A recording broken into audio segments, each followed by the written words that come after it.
Work, the African History Network, our YouTube channel, Michael Imhotep, and my personal page, Michael Imhotep, as well, and on 910 AM Superstation WFDF's Facebook page also. It's Sunday, July 9th, 2023. Welcome to the African History Network show right here on 910 AM Superstation WFDF, and we are live. All right, so a lot of people have been talking about what's been going on in Tulsa, Oklahoma. We know there was a lawsuit filed dealing regarding the Tulsa Race Massacre and trying to seek justice for the three survivors of the Tulsa Race Massacre. Well, a judge in Oklahoma ruled on Friday that she actually dismissed the case brought by the three survivors: Leslie Benningfield Randall, who's 108 years old; Viola Fletcher, who's 109 years old; and Viola Fletcher's brother, Hughes Van Ellis, 102 years old. So Oklahoma judge dismissed the reparations lawsuit filed by the three last survivors of the Tulsa Race Massacre. And the three had been locked in a years-long battle against the city of Tulsa, Oklahoma, and other groups and officials over the opportunities taken from them when the city's Greenwood neighborhood was burned to the ground in 1921. So we're going to give you an update on this story. We have followed the lawsuit here. Demario Solomon Simmons, who sometimes we're co-panelists on Roland Martin Unfiltered. He was the attorney who filed the lawsuit. We spoke to Demario Solomon Simmons on Roland Martin Unfiltered on Friday, July 7th. And our main focus was another story coming out of Oklahoma as well. This deals with the Oklahoma Superintendent Ryan Winters. Oklahoma Superintendent Ryan Winters made national news when on Thursday, July 6th, at a meeting at a library in Norman, Oklahoma, he said that the Tulsa Race Massacre occurred not because of race. And he said when they teach the Tulsa Race Massacre, they should not teach that it happened because of the race of anyone's skin. All right. So this drew nationwide condemnation. He has since tried to walk back his statements. They always walk it back after they get caught. OK, so we're going to give you an update on what's taking place there, show you how ignorant he is. We discussed this with Demario Solomon Simmons, who is the attorney for the three living survivors of the Tulsa Race Massacre. We discussed this with him on Friday, July 7th on Roland Martin Unfiltered. So I'm going to let you hear some of that discussion as well. And Fox 25 out of Oklahoma City, they have an update on this story because they interviewed Superintendent Ryan Winters, who's trying to walk back these statements. He said that I would never tell a kid that because of your race, because of the color of your skin, or gender, or anything like that, you are less of a person or inherently racist. That doesn't mean you don't judge a person's actions. The actions of individuals. You can absolutely, historically, you should. He goes on to say, to say it was inherent, that because of their skin is where I say that is critical race theory. So what we see, once again, is we see Republicans trying to use this boogeyman of critical race theory to then obfuscate history. And this is a boogeyman that they created with the help of Donald Trump. This is the whole critical race, the whole anti-critical race theory campaign is something that Republicans created with the help of Donald Trump. And they have changed the definition of critical race theory, and they've gotten away with it. Okay. Largely because there has not been a concrete strategy coming from the other side. And I've said this here on the show before, people were too late to really challenge what is being said regarding this anti-critical race theory movement. Okay, so we'll discuss that on today's show. Two stories coming out of Oklahoma. Then also, Last Sunday we were not on the air because of the 4th of July weekend. All right. And so last Sunday I didn't broadcast. I was watching the Essence Festival. Okay. The Essence Festival broadcasted on Hulu Live. And actually, Friday before last, when I was on Roland Martin Unfiltered, that was July 1st, Robert Patillo was sitting in for Roland, and we broadcasted some of Vice President Kamala Harris' interview that she did at the Essence Festival. Okay. Well, you have there were a number of acts that performed at the Essence Festival, and they were celebrating 50 years of hip hop, number one, and also 50 years of women in hip hop, right? And I saw performances by Lauryn Hill, saw performances by Money Long, saw performances by Salt and Pepper with Spinderella.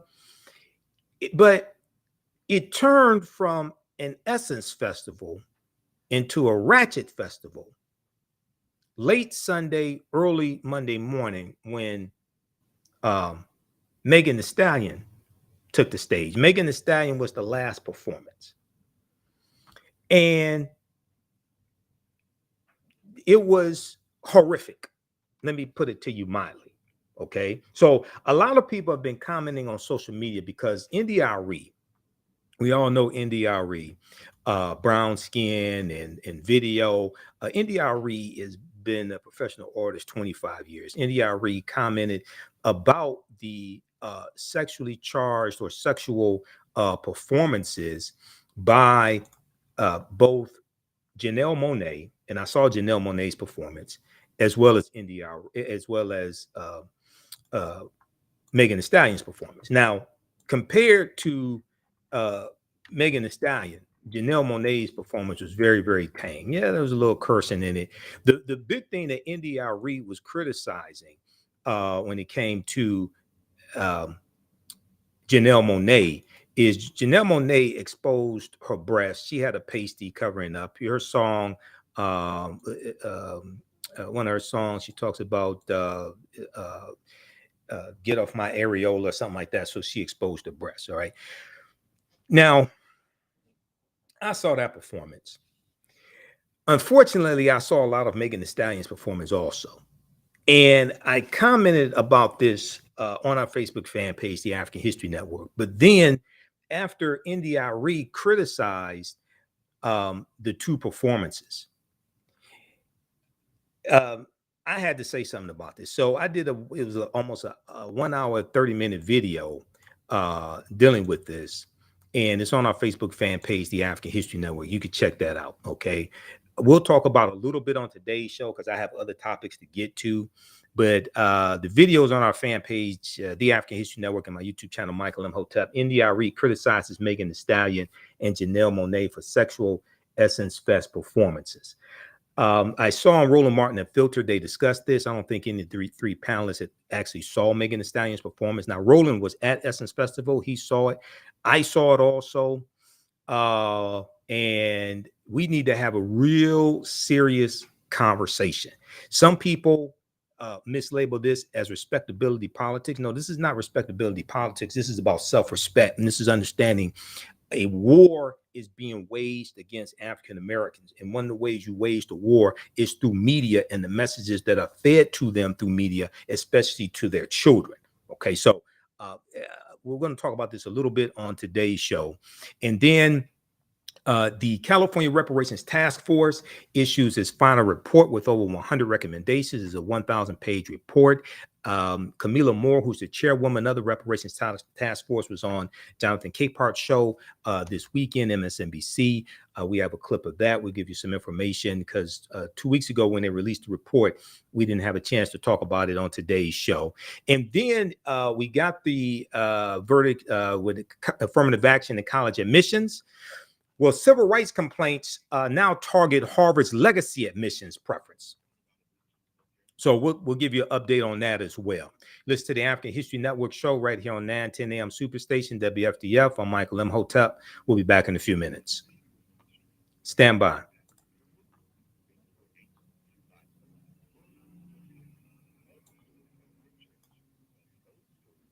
Stand by.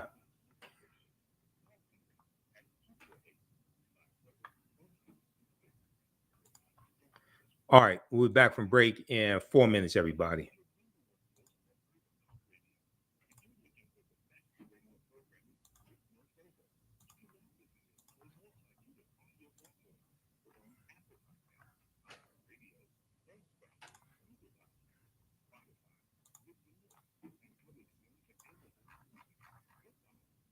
Back from break in 4 minutes. Stand by, everybody.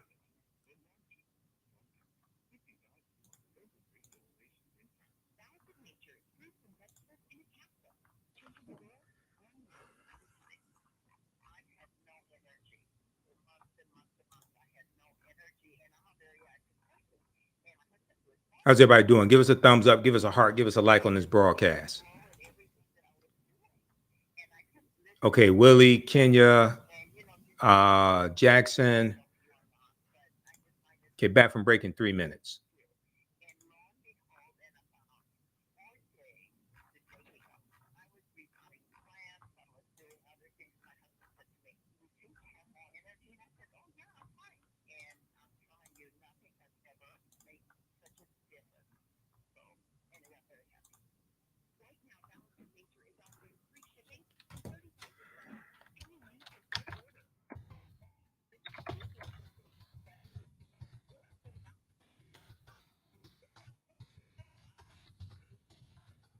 Back from break in 2 minutes.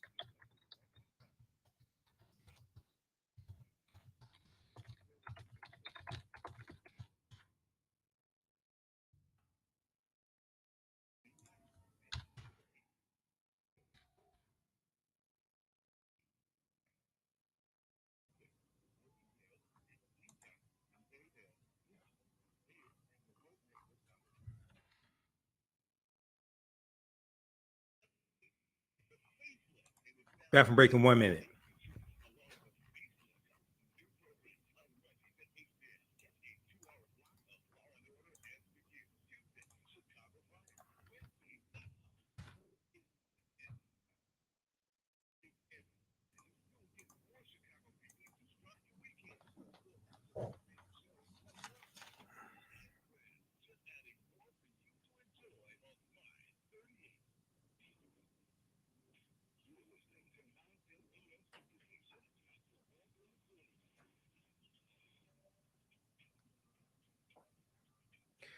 Welcome back to the African History Network show right here on 910 AM, the Superstation WFDF. Welcome back to the African History Network show right here on 910 AM, Superstation WFDF. I'm your host, Brother Michael Imhotep. It is Sunday, July 9th, 2023, and we are live. Calling numbers 313-778-7600. 313-778-7600 is the calling number if you have a question or comment. All right, now on the African History Network show, we focus on educating, empowering, and inspiring people of African descent throughout the diaspora and around the world, because right now it's corrects wrong behavior, what you do for yourself, what you do to yourself, and what are we doing? On the African History Network show, we focus on educating, empowering, and inspiring people of African descent throughout the diaspora and around the world, because right now it's corrects wrong behavior, what you do for yourself, what you do to yourself, and what you allow other people to do to you and get away with is based upon what you think about yourself. What you think about yourself is based upon what you have been told about yourself. What you've been taught about yourself is based upon everything you've read, heard, and seen about yourself. So when you control the radius of a man or woman's thoughts, you can control the circumference of his or her actions, because the mind can't do or teach what it doesn't know. All right. I want to jump into this first topic here. So there's an article from baptistnews.com that deals with Oklahoma State School Superintendent Ryan Walters. We're going to go to clip number 1 in just a minute, Doug.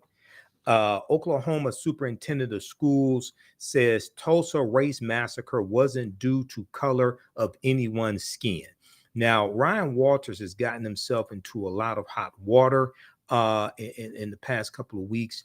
These statements were made Thursday, July 6th. Okay. This article is from Friday, July 7th. Now, if we look at this article quickly, then we're going to go to this clip here from Roland Martin Unfiltered where we discuss this. It's okay to teach Oklahoma school children about the Tulsa Race Massacre. Just don't tell them it was motivated by the color of anyone's skin. The state superintendent of the school said at a July 6th forum. Ryan Walters, who is the superintendent of the state superintendent in Oklahoma, who was elected to the state's top education post in November of 2022, was mocked and lambasted by those at the meeting in Norman, Oklahoma, and in reports given online immediately afterward. Now, the conservative Republican was asked how teaching about the 1921 murder of hundreds of Black citizens of Tulsa does not violate his ban on teaching what he calls critical race theory. Okay. Now, we discussed this on Roland Martin Unfiltered with attorney Demario Solomon Simmons, who is the attorney for the 3 survivors of the Tulsa Race Massacre. Let's go to clip number 1, please, Doug. There's always stupid white folks in America. One of them is Ryan Winters. He was the Oklahoma State Superintendent of Schools. This dumbass, and I'm talking about dumbass, actually said this about the Tulsa Race Massacre of 1921. Tulsa Race Massacre not fall under your definition of CRT. Okay, thank you. I'm sorry, I didn't address that part. I will never tell a kid that because of your race, because of your color of your skin, or your gender, or anything like that, you are less of a person or are inherently racist. That doesn't mean you don't judge the actions of individuals. Oh, you can absolutely. Historically, you should. This was right. This was wrong. They did this for this reason. But to say it was inherent in that because of their skin is where I say that is critical race theory. You're saying that a race defines a person. I reject that. So I would say you be judgmental of the issue, of the action, of the content, of the character of the individual. Absolutely. But let's not tie it to the skin color instead of the skin color determinant. How does the Tulsa Race Massacre not fall under your definition of CRT? I answered it. That's my answer. Again, I feel the Tulsa Race Massacre was a race massacre. How does it not fall under CRT? I'll answer your question. I do appreciate it. Very respectful. 100 years of silence was about race. How does that not fall? How does that not qualify for CRT? I appreciate your question. That's how you light his dumb ass up. Demario Solomon Simmons, co-founder Justice for Greenwood, joins us right now. He represents 3 of the survivors of the Tulsa 1921 Tulsa Race Massacre. I mean, this goes to show you, Demario, the extent that this is about also with my book White Fear. The white folks like this guy who want to act as if, let's discuss the Tulsa Race Massacre, but let's leave race out of it. And this fool is over all schools in Oklahoma. Yes, sir. Roland, good to see you. First I want to say congratulations to you, 1 million subscribers on YouTube. Very proud of you for this.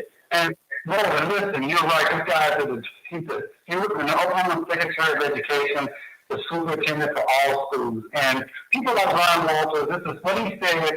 It's so absurd, ridiculous, it's ahistorical. He's trying to brush aside the facts and the reality of what the massacre was about. Listen, they said their stated goal of the massacre was to run the Negro out of Tulsa.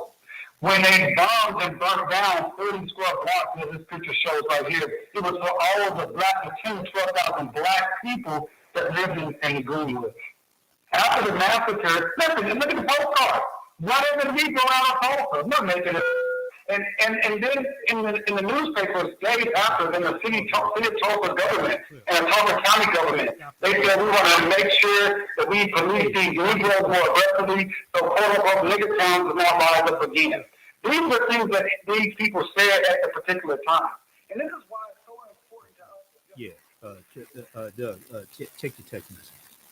All right, now we're going to go to clip number 2 here. And I had to edit this because of some of the language that Roland was using. So I can't play the whole 22 minute segment on FCC regulated radio. So Doug, check these markings that I made here for start and stop. Okay, now we're going to go to clip number 2. Now, Demario Solomon Simmons, you've heard his name before. He is the attorney for the 3 survivors of the Tulsa Race Massacre. Okay, now I want to go to we're going to go to clip number 2, Doug, at the 3-minute 26 second mark. Let's go to clip 2, please. Important to us at Justice for Greenwood that we continue to move forward this work, because we have to fight these false, absurd, ridiculous, false narratives that people like Ryan Walters want to put out into the world. And another reason why we're so hopeful that our current case that's pending right now in the Tulsa County District Court will be allowed to move forward to trial, so we can get the truth of what happened with the massacre, and we can forever shut down people like Ryan Walters.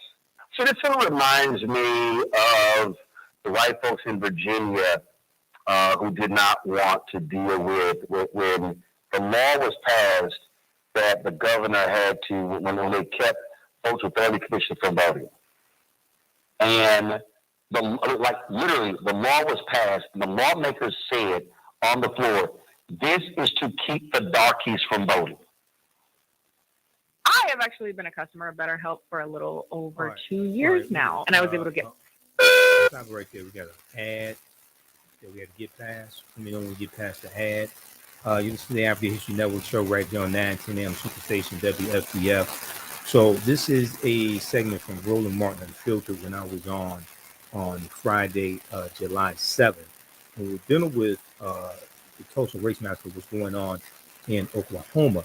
But it deals with the story about Superintendent Ryan Walters, state superintendent, who said that when you teach about the Tulsa Race Massacre, you can't teach that it was about race. You can't teach that the African Americans were attacked because of race, or the white people did it because of race. He said if you teach that the white people committed this because they were inherently racist because of that race, he said that's critical race theory. Okay, can we start to put back up now? That's not why we're continuing this. No, the record is clear. It was intended to keep the darkies from voting. No different than law in 1890 when they changed the Constitution and they added a whole slew of felony convictions in Mississippi to keep black people from voting. So there are white folks in this country who want to deny exactly why laws were created, and those same laws are still impacting us today, but then they want to say, oh, no, the intent and the motive has changed. The motive is the same. Well, it's racial gaslighting rolling at its finest, because not only do they want to be able to talk about laws that we know are specifically based upon race, or things like the massacre are specifically based upon race, when there's something that's going to help us, then they say, oh, we don't want to do it that way. Think about the 14th Amendment. You know, the Supreme Court just gutted utilizing the 14th Amendment, just passed some terrible laws last week dealing with college admissions, LGBT rights, etc., right? But the 14th Amendment, what was the original intent of the 14th Amendment? It was to help empower people who are coming out of enslavement. It is a race-conscious law, and yet the Supreme Court is saying we cannot use this in a race-conscious manner because we don't think that's the way it should be interpreted, even though that's the original intent. Okay, we'll pick this up on the other side of the break. You listen to the African History Network show right here on 910 AM Superstation WFDF. Calling numbers 313-778-7600, 313-778-7600. If you have a question or comment on Michael Imhotep, we'll be back in a few minutes.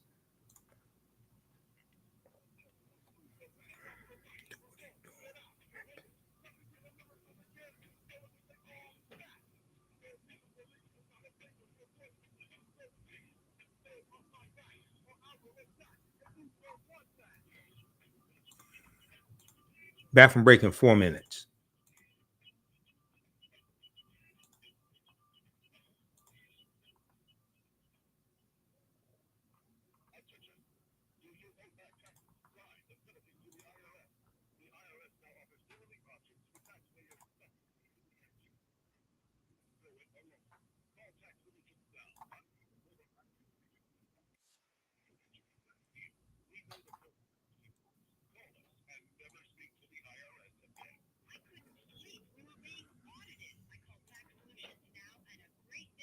Bathroom break in 3 minutes.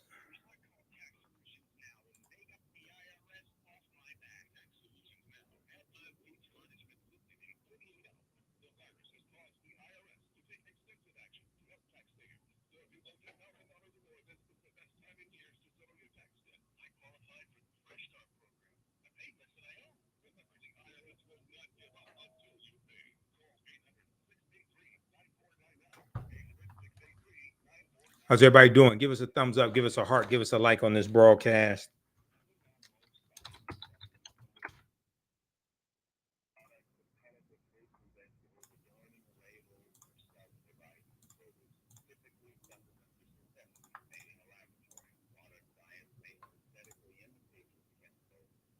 Okay, bathroom break in 2 minutes.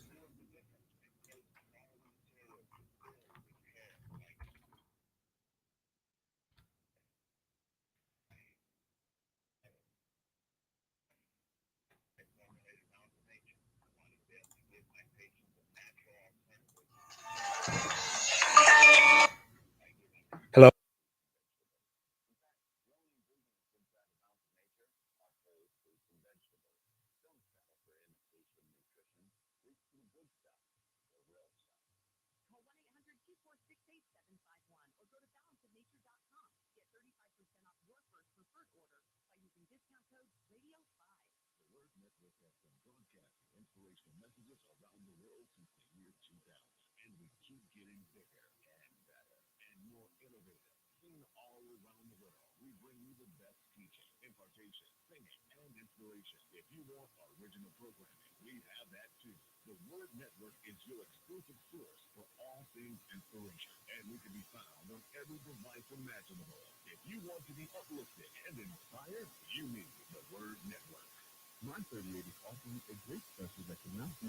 Let me text.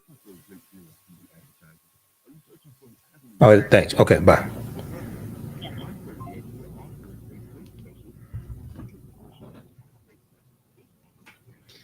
Bathroom break in 1 minute.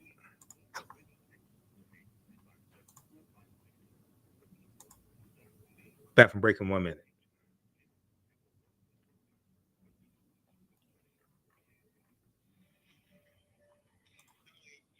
The Superstation, Detroit's only African-American talk radio. The views and opinions expressed on any program are those of the producers and or the persons appearing on the program, and do not necessarily reflect the views and opinions of 910 AM Superstation or Adele Media. If great programming is what you want, 910 AM is what you need. I'm your host, Michael Imhotep. On the African History Network show, we focus on educating, empowering, and inspiring people of African descent throughout the diaspora and around the world. A lot of people don't know what the hell they're talking about. Then you have the expertise. But some people need to learn how to stay in their own lane. If you don't know, just say you don't know. So we have a lot to talk about, so we're going to jump right into this. Catch it all right here on 910 AM Superstation.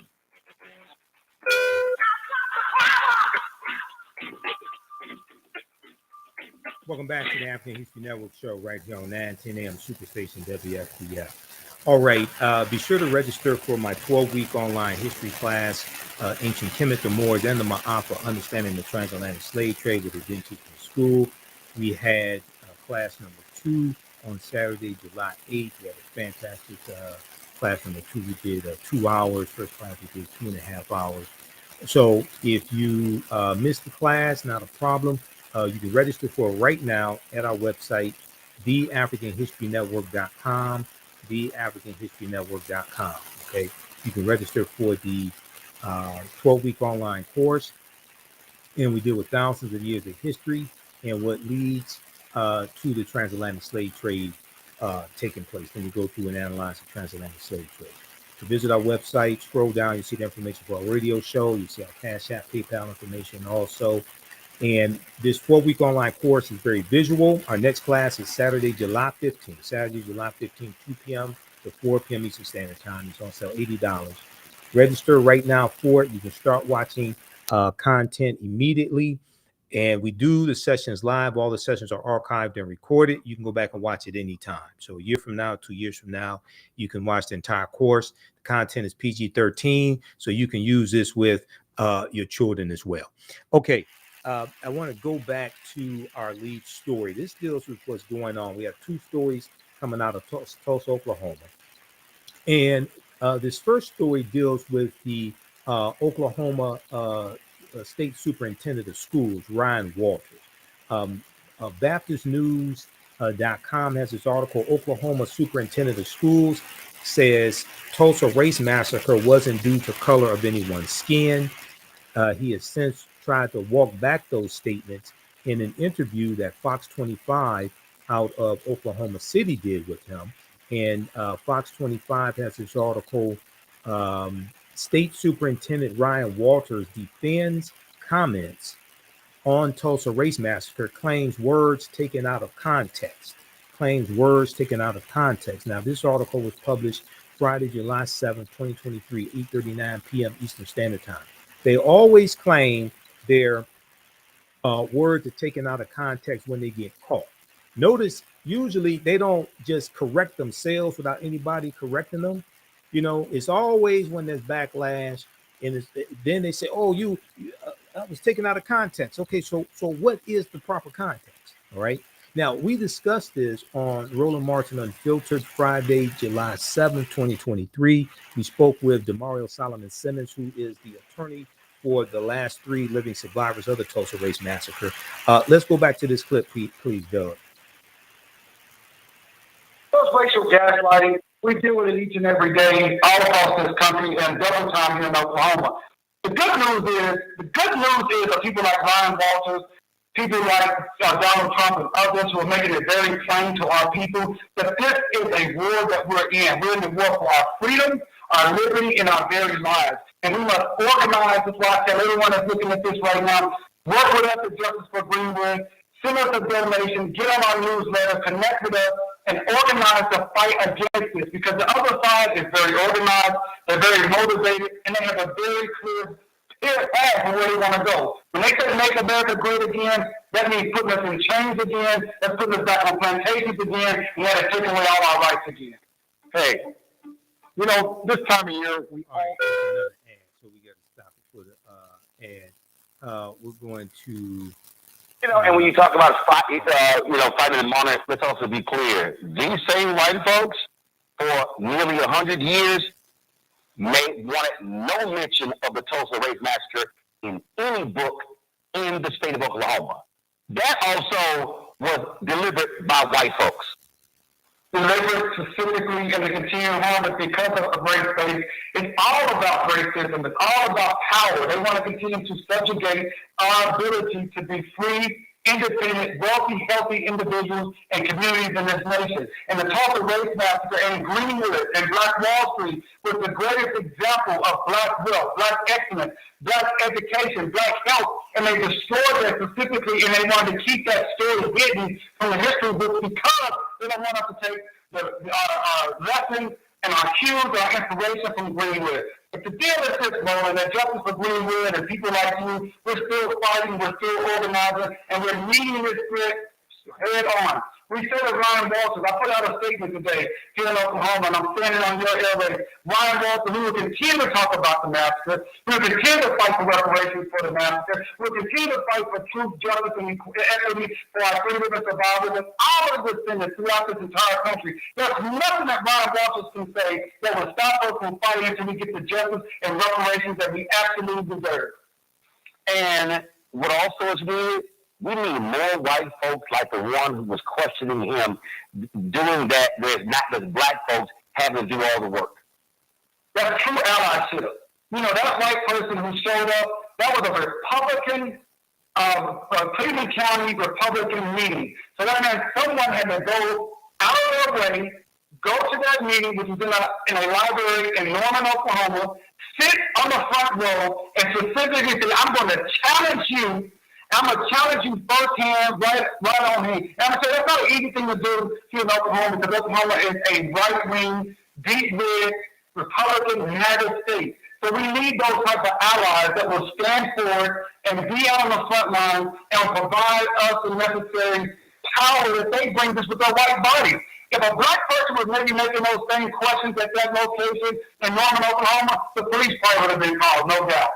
This is also why, Demario, why we have to show up at events like that. And I say this all the time. Elections are the end of one process at the beginning of another. You're there in a red state. Ryan Walters is pissed off Republicans for being stupid. I mean, even they have said, he's a dumbass. They stripped him of his powers. But this is the kind of stuff where I'm saying we got to show up at town hall, at events like that, to challenge these folks, have a camera rolling, and to force them to answer to show how stupid they are. I totally agree, Roland, and we have to have the courage that the black men and women of Greenwood had when they showed up at that courthouse in 1921 when the white power structure won to lynch Dick Rowland downtown Tulsa. We had about 100 of the most prominent, wealthiest, most educated black men in the entire country that put everything on the line because they had the courage and the love of Dick Rowland to show up and say, you're not going to do this, you're not.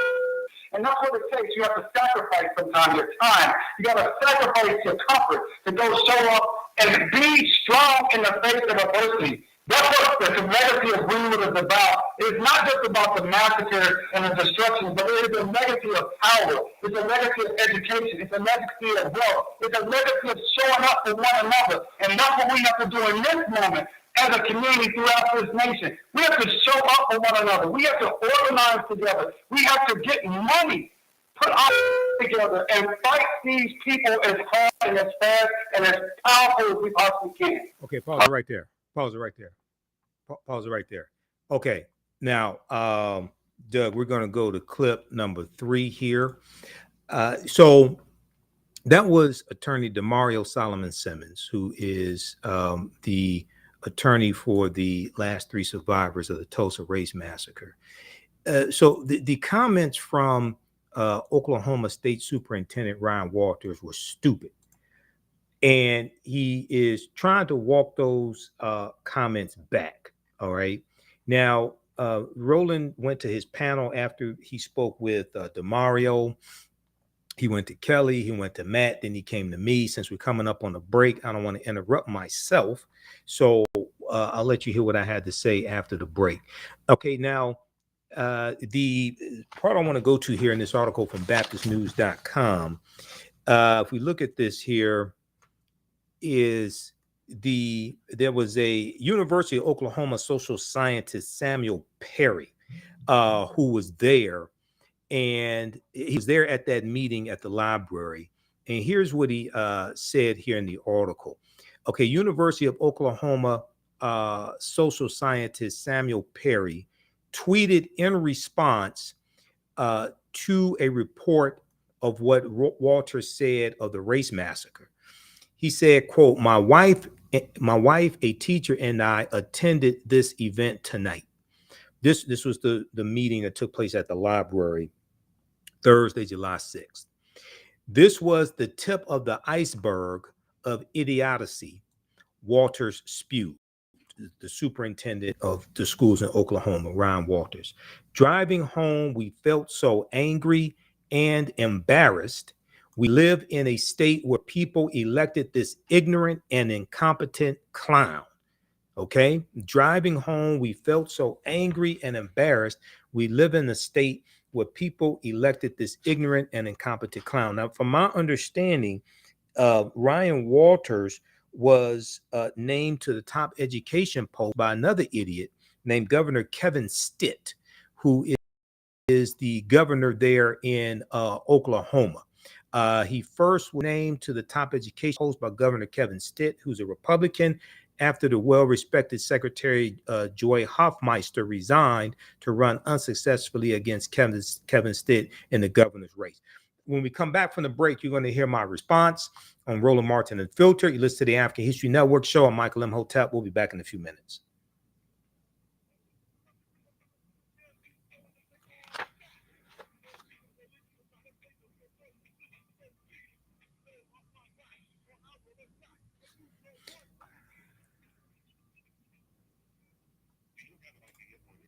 Stand by, back from break in 4 minutes.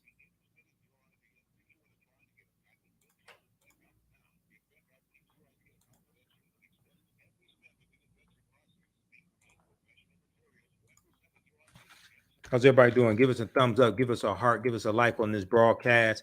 If you like this type of information, you can support the African History Network. That helps us keep doing these shows, helps us keep doing the research, pay for the services that I use to do this show, like Restream. I'm not broadcasting through Facebook, I'm broadcasting through Restream, which allows us to broadcast through Facebook, our Facebook pages, YouTube pages at the same time. It also archives this and allows us to rebroadcast. Okay. So I have to pay each month to be able to use this service. So you can support us $ TheAHNShow through Cash App and also through PayPal, paypal.me/TheAHNShow.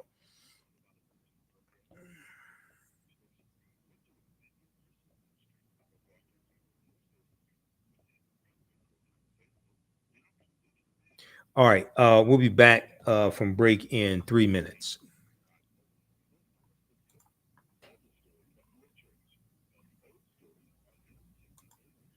Stand by. How's everybody doing? Who still needs to register for the 12-week online course that I teach on Saturdays and Sundays?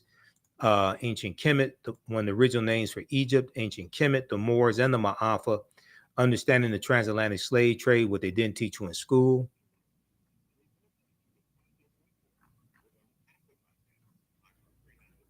We had a great class this Saturday. As soon as you register, you can watch the class we just did on Saturday, July 8th. Our next class is Saturday, July 15th, 2 p.m. Eastern Standard Time.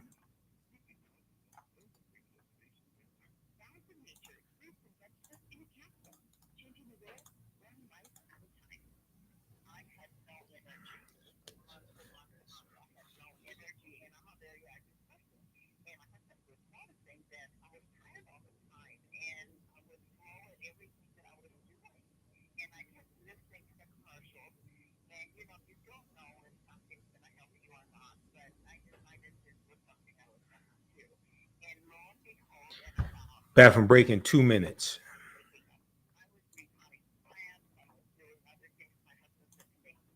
Started 19.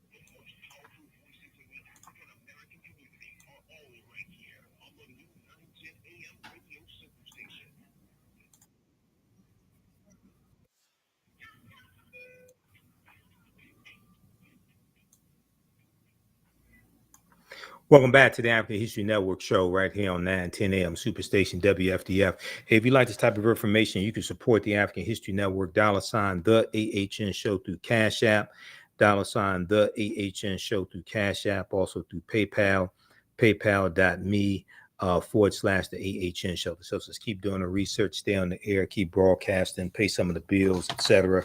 Produce our Sunday night show. Visit our website, theafricanhistorynetwork.com.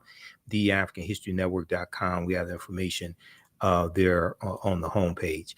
Okay, so right before the break, we were talking about this story out of Oklahoma. We're going to clip number 3 at the 1940 mark in just a minute here, Doug. And this deals with the state superintendent of schools, Ryan Walters, who's a Republican, who was put in that position by the Republican governor, Kevin Stitt of Oklahoma. And we know Oklahoma is where the Tulsa Race Massacre took place June 1st, 1921. So his comments have caused nationwide backlash. He tried to walk the comments back. Fox 25 out of Oklahoma City, OKCFox.com has this article, Friday, July 7th, 2023. State Superintendent Ryan Winters defends comments on Tulsa Race Massacre, claims words taken out of context.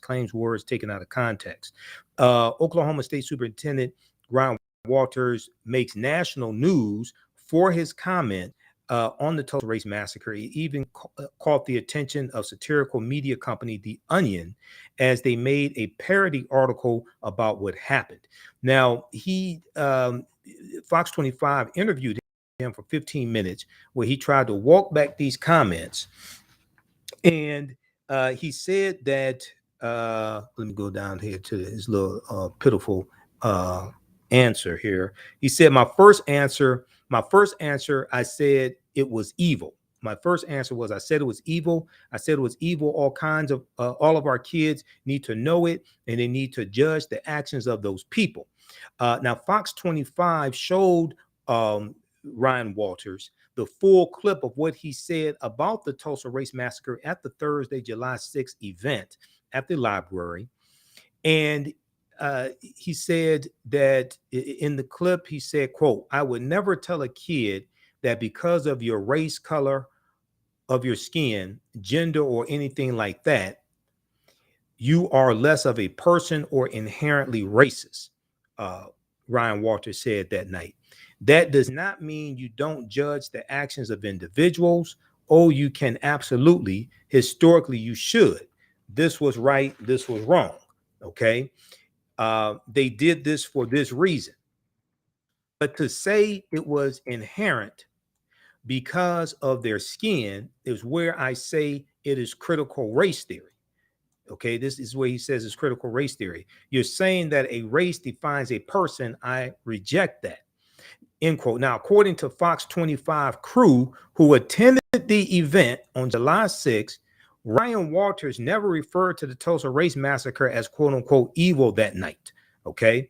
They go on to say, quote, I told him I agree with everything he said. Superintendent Ryan Winters said, this was to the gentleman who was challenging him, rightfully so, in the audience. Quote, the gentleman went through a long, great description of how bad it was. I said, I agree. Our kids need to know that right there, every bit of it. What I was addressing directly is him saying, well, isn't it being taught? I said, everything you said, yeah, our kids need to know that. It absolutely should be taught. Okay. Now, Black Wall Street expert Hannibal B. Johnson, who also wrote the preeminent book on the history of Black Wall Street from Renaissance to Riot, says it's tough to mention the event in the way that Superintendent Ryan Winters wants it to be taught without centering on race. Hannibal B. Johnson, who I've talked to before and we're Facebook friends, he says it's literally the 1921 Tulsa Race Massacre. That's what it's called, the 1921 Tulsa Race Massacre, or historically the 1921 Tulsa Race Riot. All right, so it's hard to take race out of. I want to go back to this clip here. Here's my response on Roland Martin and Filter. Let's go to clip 3, please, Doug. Yeah, you know, as much as I loathe and despise Donald Trump, practically everything he did, he told you ahead of time he was going to do it. Your ass was just too stupid to believe him and do the research. He told you he was going to do it. He told you he was going to only nominate Supreme Court justices who would overturn Roe versus Wade. He told you he was going to nominate federal judges. He told you he was going to unleash the police. He ran on the platform of Blue Lives Matter. Okay, so all the things that he did, he told you he was going to do ahead of time. But people like that, see, now this is one of the problems with the 2016 presidential election. You had a lot of these woke ass progressives out here, people like Dr. Eddie Glaw on MSNBC, who sat his ass on MSNBC and told people don't vote for president. In 2016, he said vote for everything except president. My TV wanted you to say it, and I was like, nah, bro, I ain't feeling that. Yeah. But then he found out fat meat is greasy. I don't know why they still have him on MSNBC. Now on Deadline White House on Nicole Walters' show, he said he apologized, for saying that. This was maybe a year or two ago. He said he had too much faith in white people. Wait a second. You got a PhD in it, and you that ignorant not to see this domestic terrorist threat coming named Donald Trump, who ran on the platform of law and order, which was a throwback to Richard Nixon in 1968, who ran on the platform of law and order, which means protect white people and lock up African Americans. But the person that you tweeted with, I don't go back and forth with people like this. This is what I do. I drop this on proper documentation, ends all conversation.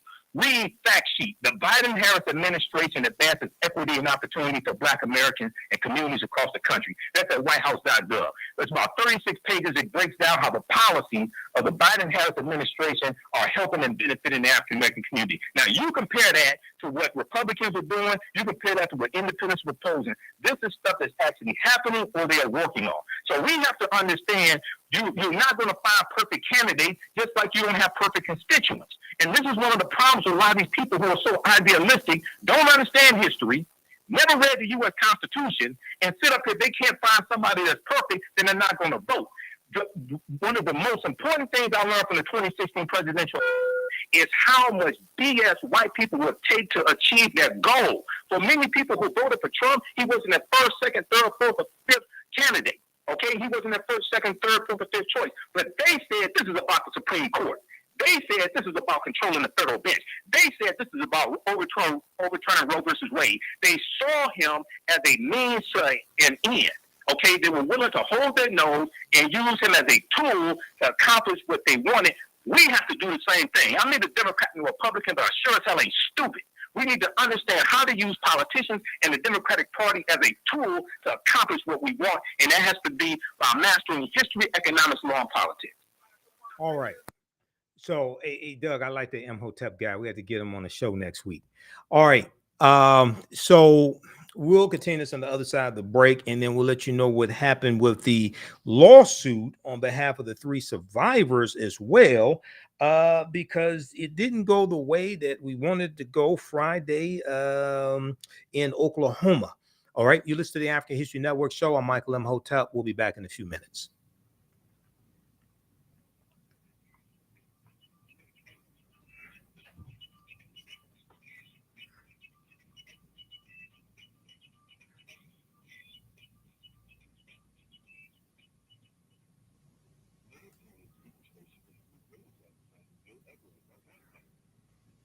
Back from break in 4 minutes. Stand by. How's everybody doing? Share this broadcast on your social media platforms.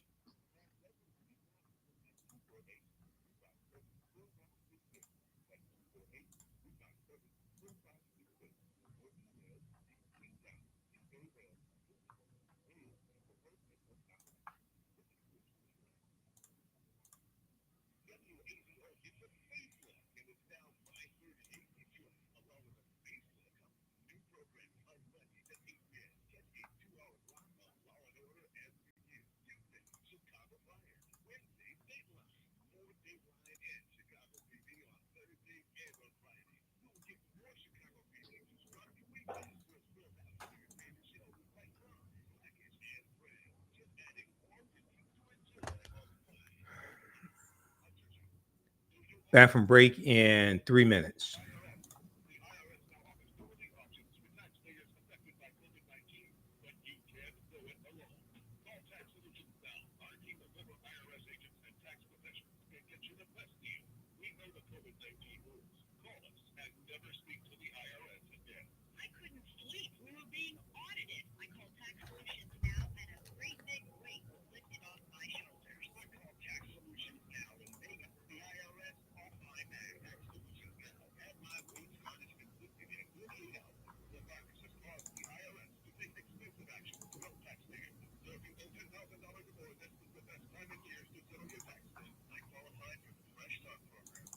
Back from break in 1 minute. Stand by.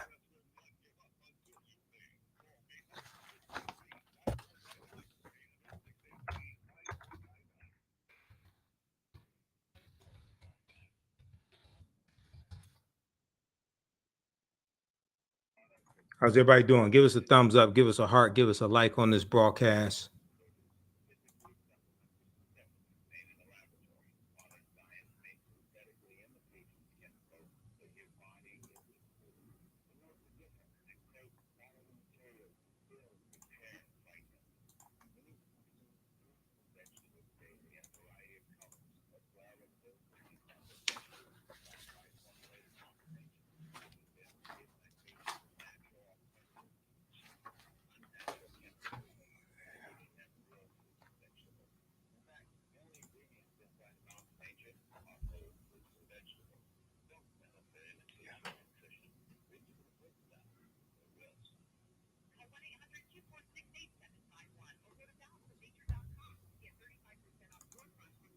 Stand by.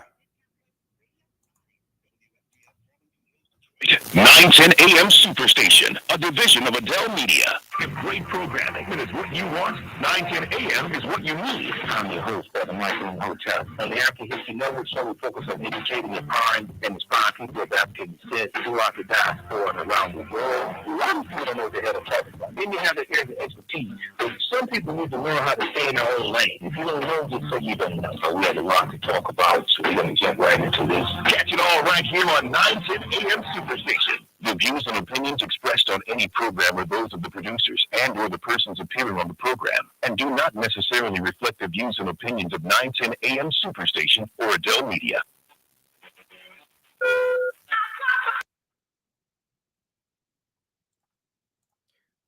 Welcome back to the African History Network show right here on 910 AM Superstation WFDF. Okay, so right before the break, we talked about State Superintendent Ryan Winters there in Oklahoma made some ridiculous comments dealing with the Tulsa Race Massacre and not being related to race. And he also mentioned critical race theory as well. Critical race theory is a legal analysis. It's not taught in K through 12. It's a legal analysis to see how laws and policies perpetuate systemic racism. All right. Okay. Before we go to the story dealing with the lawsuit from the 3 survivors of the Tulsa Race Massacre, let's go quickly to the phone lines. Let's go to Neil, line 1. Neil, welcome to the African History Network show. Tell us where you're calling from. Yes, Michigan. Yes. Good evening, Michael. Yes. I'm not gonna hold you, Michael, and I really prefer you not having a part of the show. And I'm gonna say a few words and let you continue. Voting has consequences. Okay, I can't really. Voting has consequences.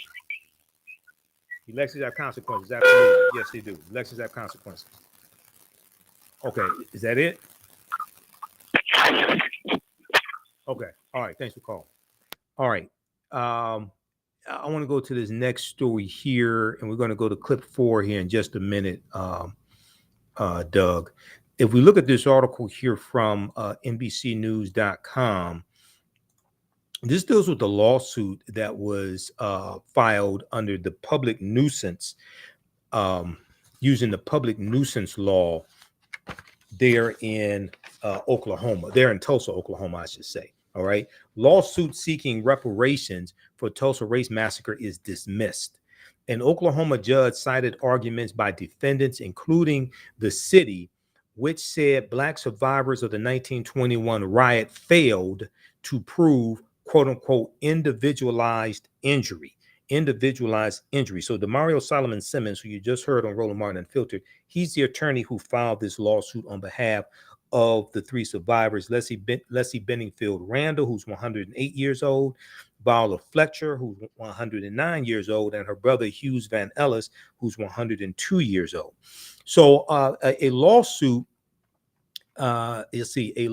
seeking reparations and rebuilding to redress historical damage done by the 1921 Tulsa Race Massacre has been dismissed. The case filed on behalf of the 3 last survivors of the assault by a white mob that killed an estimated 300 African Americans in a community often called the Black Wall Street or the Greenwood District was dismissed by an Oklahoma judge Friday, July 7, 2023, according to its record. Now, Judge Caroline Wall said in her decision that she agreed with defendants, parties that include the state of Oklahoma and the city of Tulsa, Oklahoma, who moved multiple times to dismiss. Now, Judge Caroline Wall dismissed the lawsuit with prejudice, meaning it cannot be refiled in state court. Now, it can be appealed to a higher court, but it cannot be refiled in state court. So the plaintiffs may still appeal. Now, lawyers for them and for the defendants, as well as a nonprofit associated with the case, did not immediately respond for comment. We know that philanthropist Ed Mitson, who, along with his wife Lisa, gave the three survivors $1 million in 2022, expressed disappointment in the dismissal, calling it an incredibly sad development. Now, this, as well as the Oklahoma, as well as the California Reparations Task Force, their final report with over 100 recommendations. This was discussed on Jonathan Capehart's show on MSNBC this weekend. Let's go to that clip, Doug. Clip number 4. Friday dismissed the reparations lawsuit filed by the last 3 known survivors of the Tulsa Race Massacre. The survivors have been locked in a legal battle against the city of Tulsa, as well as other groups and officials, over the 1921 riot. A white mob killed up to 300 Black Americans and devastated the city's Greenwood neighborhood. The dismissal of the lawsuit comes as some are trying to downplay the racial component to one of the most horrific displays of white supremacist violence in American history. Oklahoma State Superintendent Ryan Winters was recently asked how teaching about the Tulsa Massacre didn't violate his strict ban on critical race theory. His response, you sitting down? Quote, let's not tie it to the skin color. Meanwhile, in California, the fight for reparations reached a new level as a task force unveiled a comprehensive 1,000-page report on the ongoing harms experienced by African Americans as a result of slavery. The plan also proposes recommendations for financial compensation and could be a blueprint for other states to follow. Joining me now, Camilla Moore, attorney and chair of the California Reparations Task Force, and the Reverend Al Sharpton, host of MSNBC's Politics Nation, president and founder of the National Action Network, and author of the book, Righteous Troublemakers. Thank you both very much for coming to the Sunday show. Rad, let me start with you. Your reaction to the news that an Oklahoma judge dismissed that reparations lawsuit filed by the last 3 survivors of the Tulsa Massacre. Well, I think it's outrageous. Mother Fletcher, who you showed in the pictures, 109 years old, was at National Action Network, our weekly rally just 3 Saturdays ago. And when you hear the horrific story of what happened in Tulsa in 1921, she literally had to hide under beds to even survive it. Over 300 people killed, based on the fact that a young Black man in Tulsa was falsely accused of something with a white woman in the elevator downtown Tulsa. A mob came and put that young Black boy in jail. The community, some of the men came down to stand and say, you're not going to lynch this boy. And whites gathered and burned down the Greenwood section, which became known as Black Wall Street, because all the businesses, the land, the property was owned by Blacks. Burned it to the ground, inadvertently everybody, because they were Black. And now you not only dismiss the lawsuit of people that suffered economically, lost everything, you're now going to have a school superintendent statewide that say, don't even mention race in a race massacre. That's like saying don't mention anti-Semitism about the Holocaust. This is outrageous, and it's something that gives with the climate we're in. If you go to Florida, take Black history or some Black books out to school. We are in an era where people are trying to really turn back the clock on us 60 years, and we need to fight back. Chair Moore, let's talk about the California Reparations Task Force final report. Incredibly comprehensive, goes into detail on eligibility, compensation, and policy changes. The Governor Newsom, and the legislature are expected to begin considering the proposals next year. The number that jumps out is $1 million potentially per resident. Can you talk? How is that $1 million calculated? Well, thank you so much for having me. It's an honor and a pleasure to be with you both. What the task force decided was we hired 5 economists and public policy experts to help us calculate the pure monetary loss that African American Californians have incurred since statehood over 5 harm areas, from health harms, mass incarceration and over policing, unjust property takings, housing segregation, and devaluation of Black businesses. So what that $1 million represents is not, we're not recommending that the state pay out $1 million. What that $1 million represents is the average 71-year-old African American Californian has actually lost $1.2 million over their lifetime due to exclusionary state public policy. And so what we're actually recommending is for the state legislators to read our report, read that methodology, and then actually prescribe the monetary amount based on that methodology. And I'm so glad I asked you that question because, you know, that $1 million number is going to become part of a huge debate. And Chair Moore, according to a recent Pew poll, 80% of white Americans oppose reparations for the descendants of enslaved people. Are you prepared for the political blowback California and the task force may receive? So we know that reparations, particularly for descendants of slaves, has always been a politically charged idea. The state task force, we actually created a public education committee that is working to educate California's public on our findings, as the intro to this segment noted, to change the hearts and minds of all Californians to support this idea. So we know there's a steep battle ahead, but we're prepared for the fight. And Reverend Al, the report has been hailed by some task force members as a blueprint that other states could follow. As the issue of reparations makes its way through the state legislature and becomes a national debate, what are your thoughts on Republican candidates potentially using it as a major issue in 2024?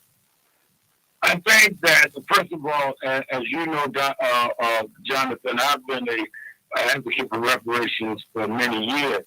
I think that the fact that they have done it in a methodical way in California and that other states are now beginning to pick it up, I think shows the seriousness of it. And no one can deny that we are owed for building a country that our forefathers never got paid for and that we in our lifetimes suffered from. I mean, my parents couldn't go to certain schools because of segregation. We're not talking about by and by years ago. We're talking about in our lifetime.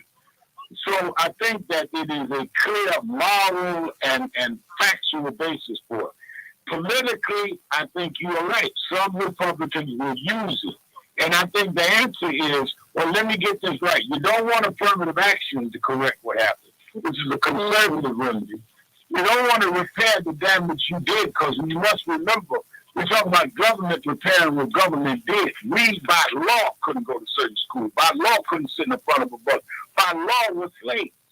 So what are you saying? That blacks are just genetically inferior and that we just, by some genetics, couldn't equal everybody else in education, that we don't own land, that we don't have the same wealth? This is all because of what was done by government. Government must repair what government does. And I think the fight back with the right wing and Republicans are, if you don't want affirmative action, you don't want reparations, then tell us what is it that you want to remedy what was done to us and continues to be done. Make them see that we just think you serve for nothing, you can't rise up to the occasion, and we're marking you up. Make them say Chair Moore, in the 20 seconds we have left, I hear you.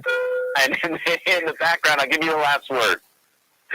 I know what Reverend Sharpton is saying is absolutely right. You know, in the instance of California, and throughout the report, but I'll just note housing segregation.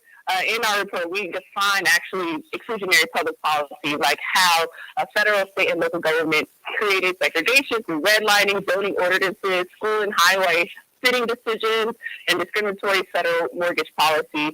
So to his point, there's actual exclusionary public policy that we can point to that justifies the need for reparations. All right. We'll continue this on the other side of the break. You listen to the African History Network show right here on 910 AM Superstation WFDF. Calling numbers 313-778-7600, 313-778-7600. I'm Michael Imhotep. We'll be back in a few minutes.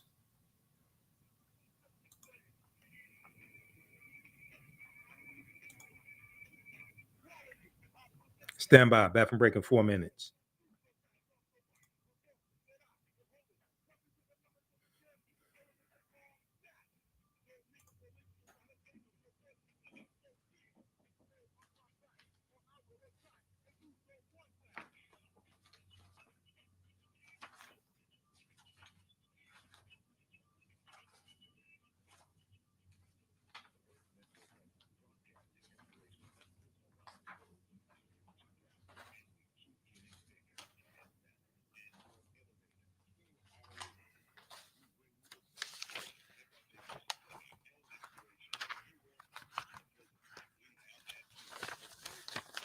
Bathroom break in 4 minutes. Stand by.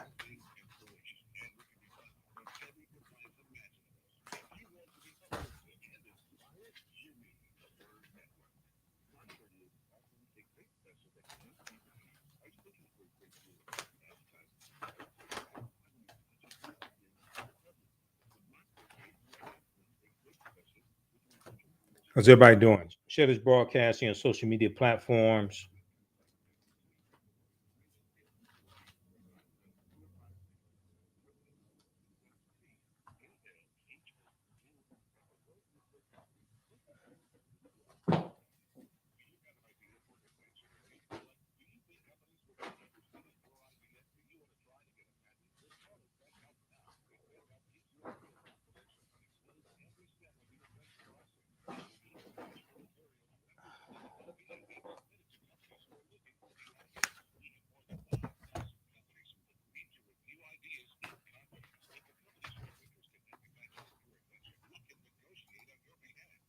Okay, give us a thumbs up, give us a heart, give us a like on this broadcast. How's everybody doing? Bathroom break in 2 minutes.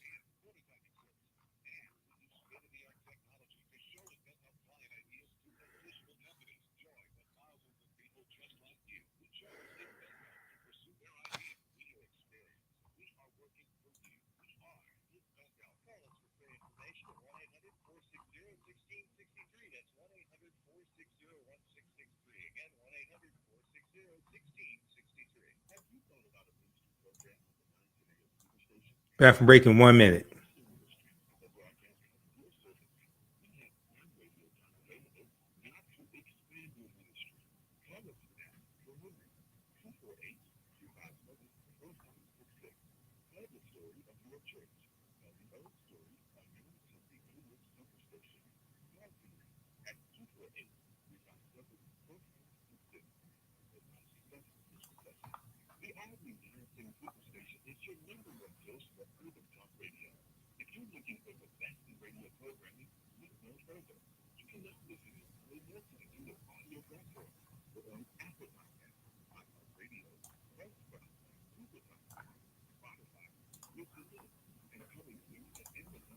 Bathroom break in 1 minute.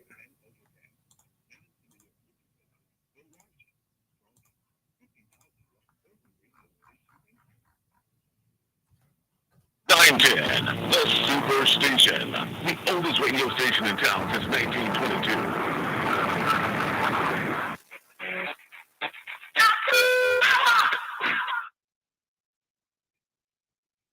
Welcome back to the African History Network show right here on 910 AM Superstation WFDF. Calling numbers 313-778-7600. 313-778-7600 is the calling number if you have a question or comment.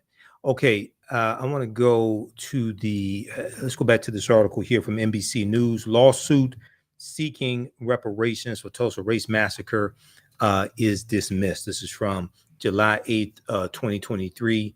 And that clip that we just played is from Jonathan Capart's show on MSNBC. That was from Sunday, July 9th, 2023. Okay. If we look here in the article, it says the massacre most likely started as a misunderstanding or a lie. A black boy, well, he was a man, 19 years old, Dick Rowland, got into an elevator with a white girl in Tulsa, Oklahoma. Her name was Sarah Page. She was 17, if I remember correctly. And after they emerged, the local newspaper suggested he had tried to sexually assault her. an allegation never endorsed by Sarah Page. Now, historians have speculated that Dick Rowland may have tripped and bumped into Sarah Page, given the constricting norms and heavy price for liaisons, but beyond the confines of race at the time. Now, as Hannibal B. Johnson, so this is Hannibal B. Johnson's book, Black Wall Street from Riot to Renaissance in Tulsa's Historic Greenwood District. As Hannibal B. Johnson says in his book,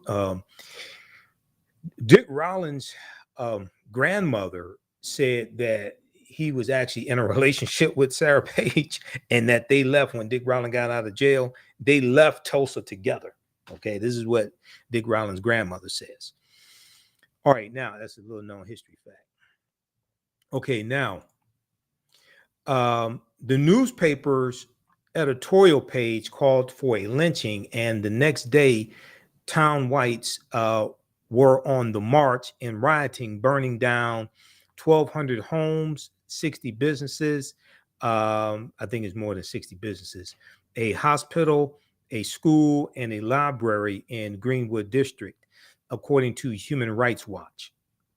The rioting the race massacre gutted the heart of the Black community, which would never recover to the lofty days before May 31st, 1921. So they did rebuild Greenwood District, and there were hundreds of businesses that were thriving after that. Like in 1926, when Dr. W.B. Du Bois visits, he talks about how at that point it's about 240 businesses and how they had rebuilt it and was thriving. But some businesses did not rebuild.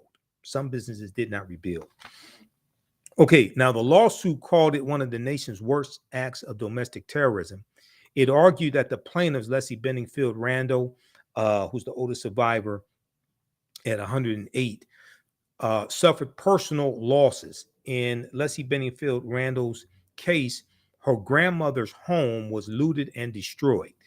One of the keys to the discrepancy between white and Black wealth has been intergenerational real estate ownership, with many cases of property destroyed or outright stolen following the U.S. Civil War, which is 1861 to 1865, the U.S. Civil War. So in my second class that I teach on Sundays, Black resistance movements from the Haitian Revolution, U.S. Civil War, Civil Rights Movement, and Black Power movement, we deal with the Civil War, Reconstruction, Jim Crow era. So if you haven't registered for that class, visit our website, theafricanhistorynetwork.com. Register for that class also. Now, in the case of Tulsa's lawyers, lawyers argued in the civil filing, quote, this brutal, inhumane attack robbed thousands of African Americans of their right of self-determination on which they had built this self-sustaining community, end quote. In Leslie Benningfield Randall's case, her grandmother's home was looted and destroyed. Okay, now the plaintiffs have argued that the city of Tulsa, the county, and the state of Oklahoma created a public nuisance, or at least stood by when it happened, and then used it to enrich, then used the Tulsa Race Massacre to enrich their respective governments. The Tulsa city government, Mayor G.T. Bynum is the mayor of Tulsa. Interesting, Mayor G.T. Bynum, he's a white Republican. Bynum's family, from about 1660 up until 1865, the mayor of Tulsa, Oklahoma, his family collectively owned about 931 African slaves. But guess what? He's against reparations. He's against reparations for the three survivors, the Tulsa Race Massacre. He's against reparations for the Tulsa Race Massacre. He's against reparations for slavery. His family collectively owned 931 African slaves. He comes from a well-known political family there in Oklahoma, Mayor G.T. Bynum. Imagine that. Talk about the pot calling the kettle black. So the plaintiffs have argued the city county and state created a public nuisance, or at least stood by when it happened, and then used it to enrich their respective governments. The lawsuit cites apologies by the city's mayor and by a commander of the Oklahoma National Guard, the latter of which, the commander of the Oklahoma National Guard, admitted troops did nothing to save the community. Admitted troops did nothing to save the community. Now, the defendants maintain that there's proof.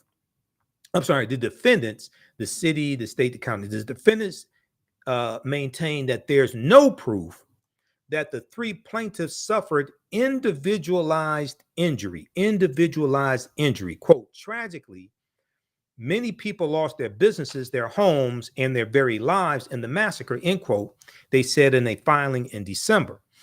Now, the plaintiffs did not, the three survivors did not attach a dollar amount to the lawsuit. They have said they want the defendants to rebuild some community elements, such as a hospital, and contribute to a survivors fund. Dismissal is unlikely to pause the widening awareness of the story of the Tulsa Race Massacre, a cruel piece of American history that helps explain contemporary disparities, okay, structural inequities, racial disparities, the 8-to-1 racial wealth gap, the gap when it comes to home ownership between African Americans and whites, African Americans' homes being valued on average $48,000 less than the comparable white homes, which accumulates to about $156 billion in less value of African American homes compared to white homes. Okay, let's go to the phone lines before we come up on another break here. Line one, we have Tony. Tony, welcome to the After History Network show. Tell us who you're calling from. Thanks, Brother Michael. I'm from the west side of Detroit. I want to know, were there insurance companies involved in denying claims for that massacre? In the property lawsuit? You said, so repeat that question again. What I'm saying is, were there insurance companies that exist today that were involved in denying claims for the property losses and the life insurance policies or anything like that? I don't know if there are insurance companies that still exist today that existed then that deny claims. I don't know about the insurance companies. Okay. All right, thanks. Okay. All right. Thanks. All right. Now, we also talked about the California Reparations Task Force. So we look at this article quickly here from NBCnews.com. California reparations. Let's see. California reparations report excludes payment plan, but is full of program proposals. The 1,100-page report identifies ways to calculate monetary reparations to redress, quote, how enslavement and its enduring legacy of systemic racism cemented structural inequality, end quote. Now, it's important to note, California comes into this the Union as a free state in 1850. California does not really have a history of slavery like, say, Texas, because in 1865, Texas had 250,000 enslaved Africans. They have identified about 1,500 people who were in maybe a quasi or semi slavery state from about 1850 to about 1860, something like that. On page 2, what page is this? Page 3 of the executive summary from the California Reparations Task Force, it says, let's see here. Let's flip over to this here. Page 3 of the 28-page executive summary of the initial 500-page report. It says some scholars estimate that up to 1,500 enslaved African Americans lived in California in 1852. Enslaved people trafficked to California often worked under dangerous conditions, lived in unclean environments, and faced brutal violence. All right. So California does not have a real history of slavery, but they do have a history of rampant voter suppression, segregation, redlining when it comes to home ownership, sundown towns, things of this nature. They have a real history of racism and discrimination. Okay, now if we go back to the article here from, we're coming up on a break with attendance on the other side of the break. Listen to the African History Network show right here on 910 a.m. Superstation, WFDF. Calling numbers 313-778-7600, 313-778-7600. I'm Michael Imhotep. We'll be back in a few minutes.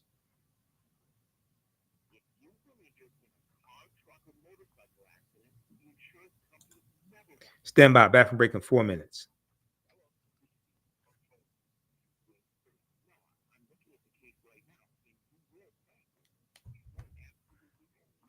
Stand by. Back from break in 4 minutes. You can support the African History Network, $ the AHN show through Cash App, $ the AHN show through Cash App, also through PayPal, paypal.me/the AHN show. Stand by.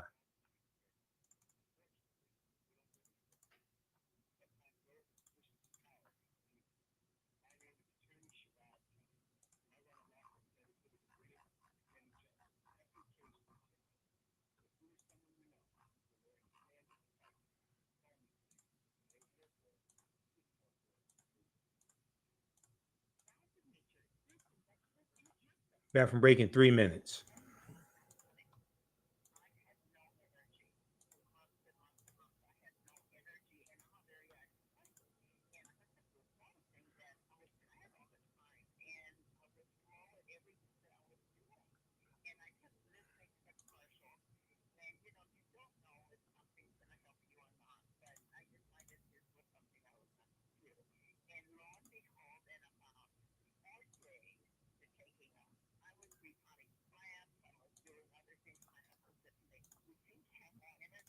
Back from break in 2 minutes.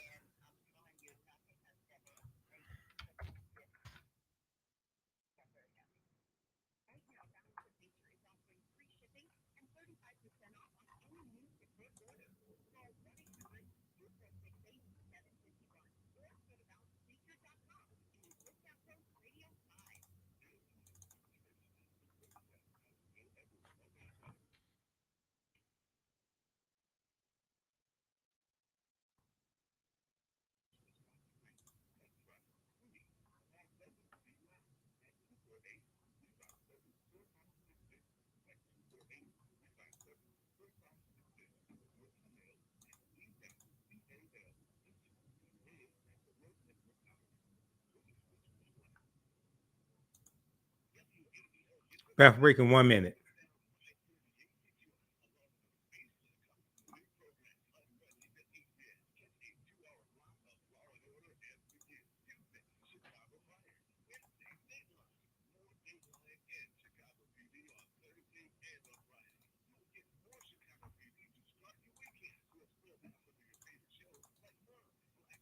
Back from break in 1 minute.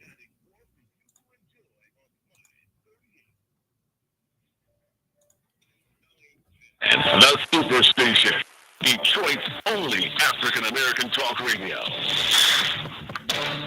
Great programming. It is what you want. 910 a.m. is what you need. I'm your host, Brother Michael Imhotep. On the African History Network show, we focus on educating, empowering, and inspiring people of African descent throughout the diaspora and around the world. A lot of people don't know what the hell they're talking about. They may have the areas of expertise, but some people need to learn how to stay in their own lane. If you don't know, just say you don't know. So we have a lot to talk about, so we're going to jump right into this. Catch it all right here on 910 a.m. Superstation.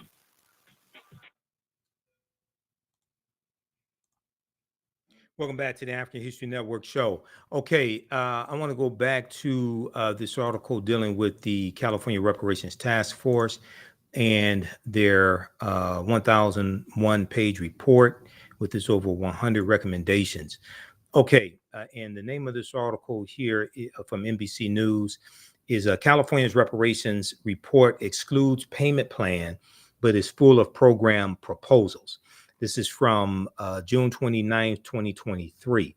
Okay, so the task force proposed more than 100 statewide policies to address generations of discrimination and racial disparities. Still, the report does not issue a concrete dollar amount owed to people who are able to, quote, who are able to demonstrate that they are the descendant of either an enslaved African American in the United States or a free African American living in the United States prior to the year 1900. So this was the stipulations, part of the eligibility. And the reason why they had to do it like this, as opposed to just going to anybody of African descent in the state of California, is because race-based policies in the state of California are illegal. Okay, so it's illegal to have policies for just one race of people. The California Reparations Task Force is trying to address this based upon lineage. So being able to demonstrate that you are a descendant of an enslaved person in America, or that you are the descendant of someone of African descent who arrived in the United States prior to the year 1900. Now, there are going to be legal challenges to this, so hopefully they will be able to withstand the legal challenges and this does not get overturned in the courts. Now, this final report follows a 500-page interim report released last year, 2022, that detailed the legacy of slavery on California's Black residents. That report was a scathing indictment of the ways the state was complicit in, and at times an active leader of innumerable harms against the African American community. The document released Thursday, coming in at nearly 1,100 pages, 1,100 pages almost, offers a comprehensive look at ways that the United States and California wronged descendants of enslaved Black people through racial terror, political disenfranchisement, unequal housing and educational opportunities, and environmental racism, among other harms like over-policing, housing discrimination, etc. Now, it also offers suggestions for issuing a formal apology and implementing a curriculum based on the task force findings. Here are some key takeaways. Now, how much money will the state issue Black Californians? Don't hold your breath on this. The task force, in consultation with economists and policy experts, estimated the minimum dollar amount in harm that California has caused or could have prevented totals at least $1 million per eligible person. So as Camila Moore, the task force chairwoman, as she said on Jonathan Capehart's show on MSNBC, that clip I just aired from July 9th, 2023, they are talking about how much the average African-American Californian has lost, $1.2 million based upon based upon systemic racism, based upon these policies. The $1 million figure stems from the task force calculation, which could fluctuate based upon how long the person has been there. They used the example, if I remember correctly, of someone 71 years old. Now, the formula includes dollars lost because of race-based health disparities, mass incarceration, housing discrimination, unjust land seizure, and other harms that have had major impacts on African Americans in California. It will be up to the California state legislature to collect data, propose firm reparations amount, if any, and determine who is eligible to receive those payments. The major components of the equation include health harms, mass incarceration and over-policing, housing discrimination, also unjust property takings, theft of land. Okay, all this it deals with this racial wealth gap and what's happened to African Americans in California, but also in the United States. Devaluation of businesses also. So read the rest of this article. It goes through and breaks down those different harms and explains them as well, that I just laid out for you. California's reparations report excludes payment plan, but is full of program proposals. This is from NBCnews.com. This is on the NBC Black platform. Okay. Now, I want to go to this big story that has been dominating the new headlines. Now, I did an 1.5 hour broadcast dealing with India.Arie and Megan Thee Stallion, as well as Janelle Monáe. Okay. Now there was an article from TMZ that talked about the Essence Music Festival and the criticism from India.Arie and what she saw at the Essence Music Festival. Okay. And there, let me see if we can we get this article from TMZ. We've got one from we got the one from okplayer.com. All right, let's see here. Okay, so if you look quickly here at this article from okplayer.com, the name of this article is India.Arie criticizes Megan Thee Stallion and Janelle Monáe for sexual Essence Festival performances.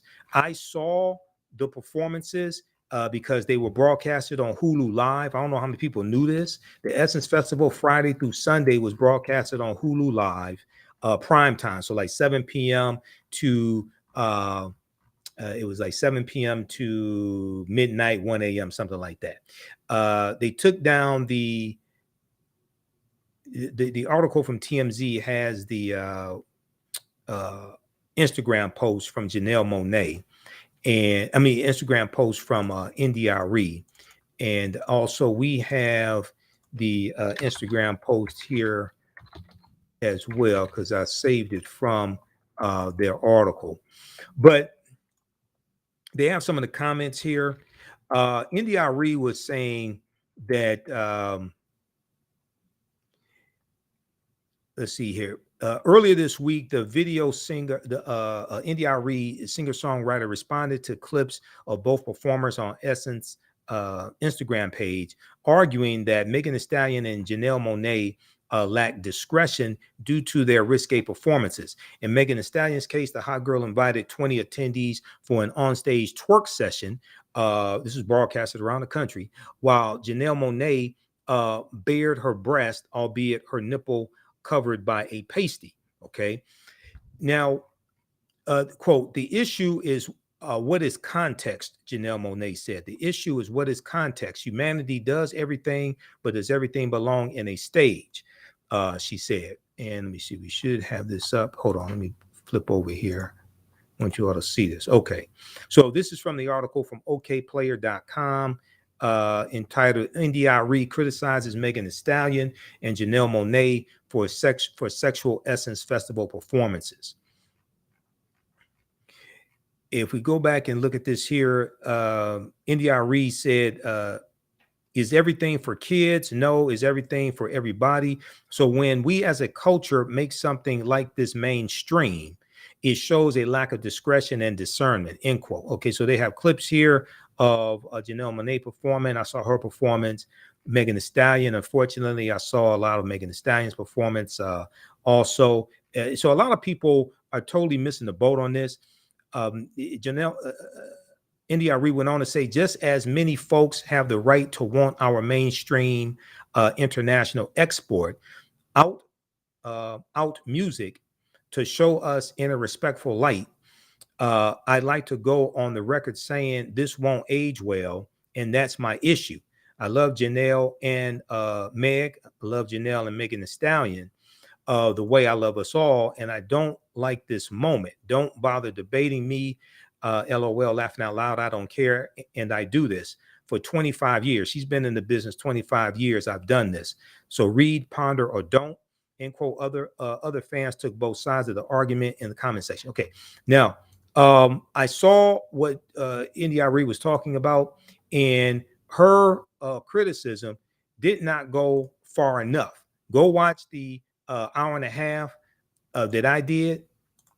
It's on our Facebook fan page, the African History Network, our YouTube channel, Michael Imhotep. We'll have this rebroadcasting after this show airs. I guess we'll rebroadcast it after this show airs as well. So here's the post. So July 3rd, which was a Monday, July 3rd, I posted this on my personal page. It was early in the, because Megan Thee Stallion came on.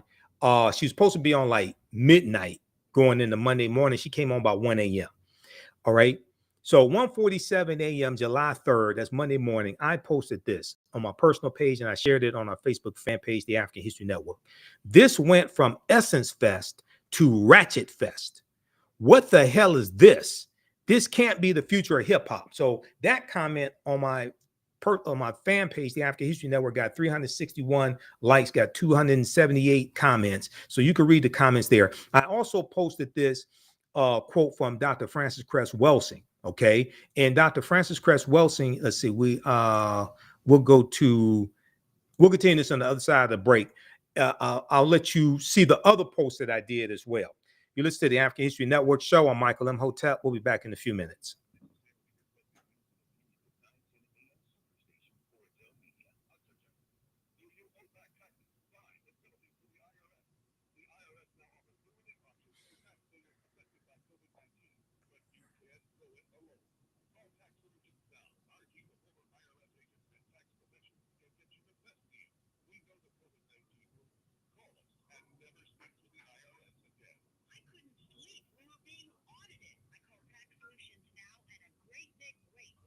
Stand by. Who still needs to register? How's everybody doing? We got Tembo. We have Roxy. We have Smitty. Okay.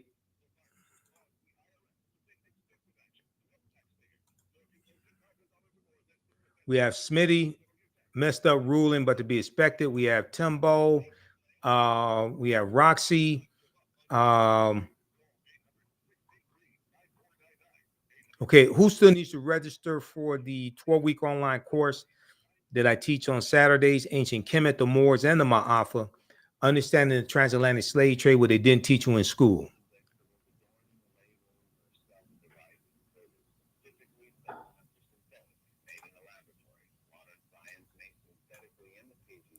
We have the information at our website, TheAfricanHistoryNetwork.com, TheAfricanHistoryNetwork.com.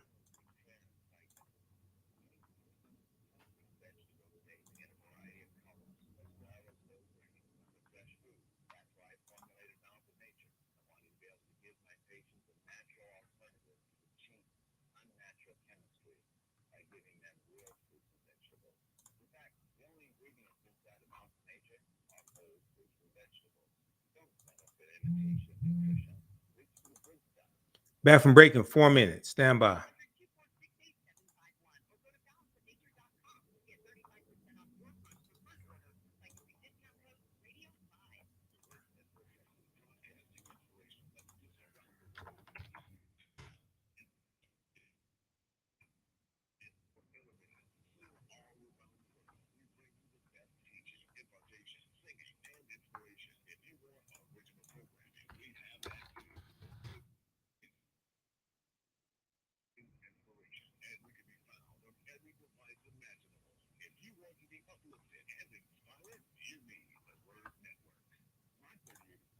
Back from break in 1 minute.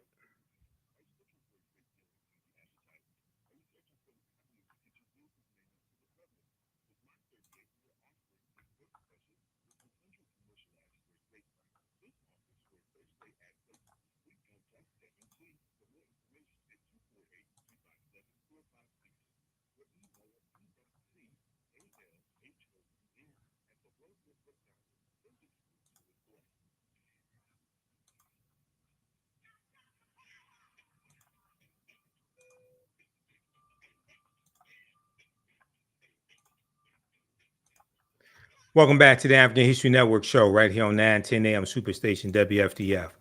Okay, so right before the break, we were talking about comments from India.Arie and dealing with Megan Thee Stallion and Janelle Monáe at the Essence Festival. I saw those performances. I watched it on Hulu Live.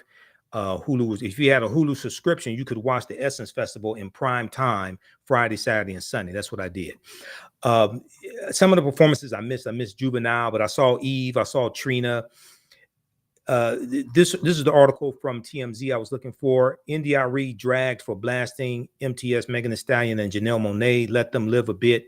Okay, this is from July 5th, 2023. You can read this article. It has the Instagram post in here, the actual Instagram post that India.Arie did. India.Arie removed the Instagram post. She did an Instagram video this past Wednesday to clarify her statements, etc. Her critique is correct, but she ain't go far enough. Now, I'm gonna let you see what I posted on Facebook. But before I get to that, I want to look at the words of our ancestor, Dr. Francis Cress Welsing, who wrote the book, The ISIS Papers, The Keys to the Colors.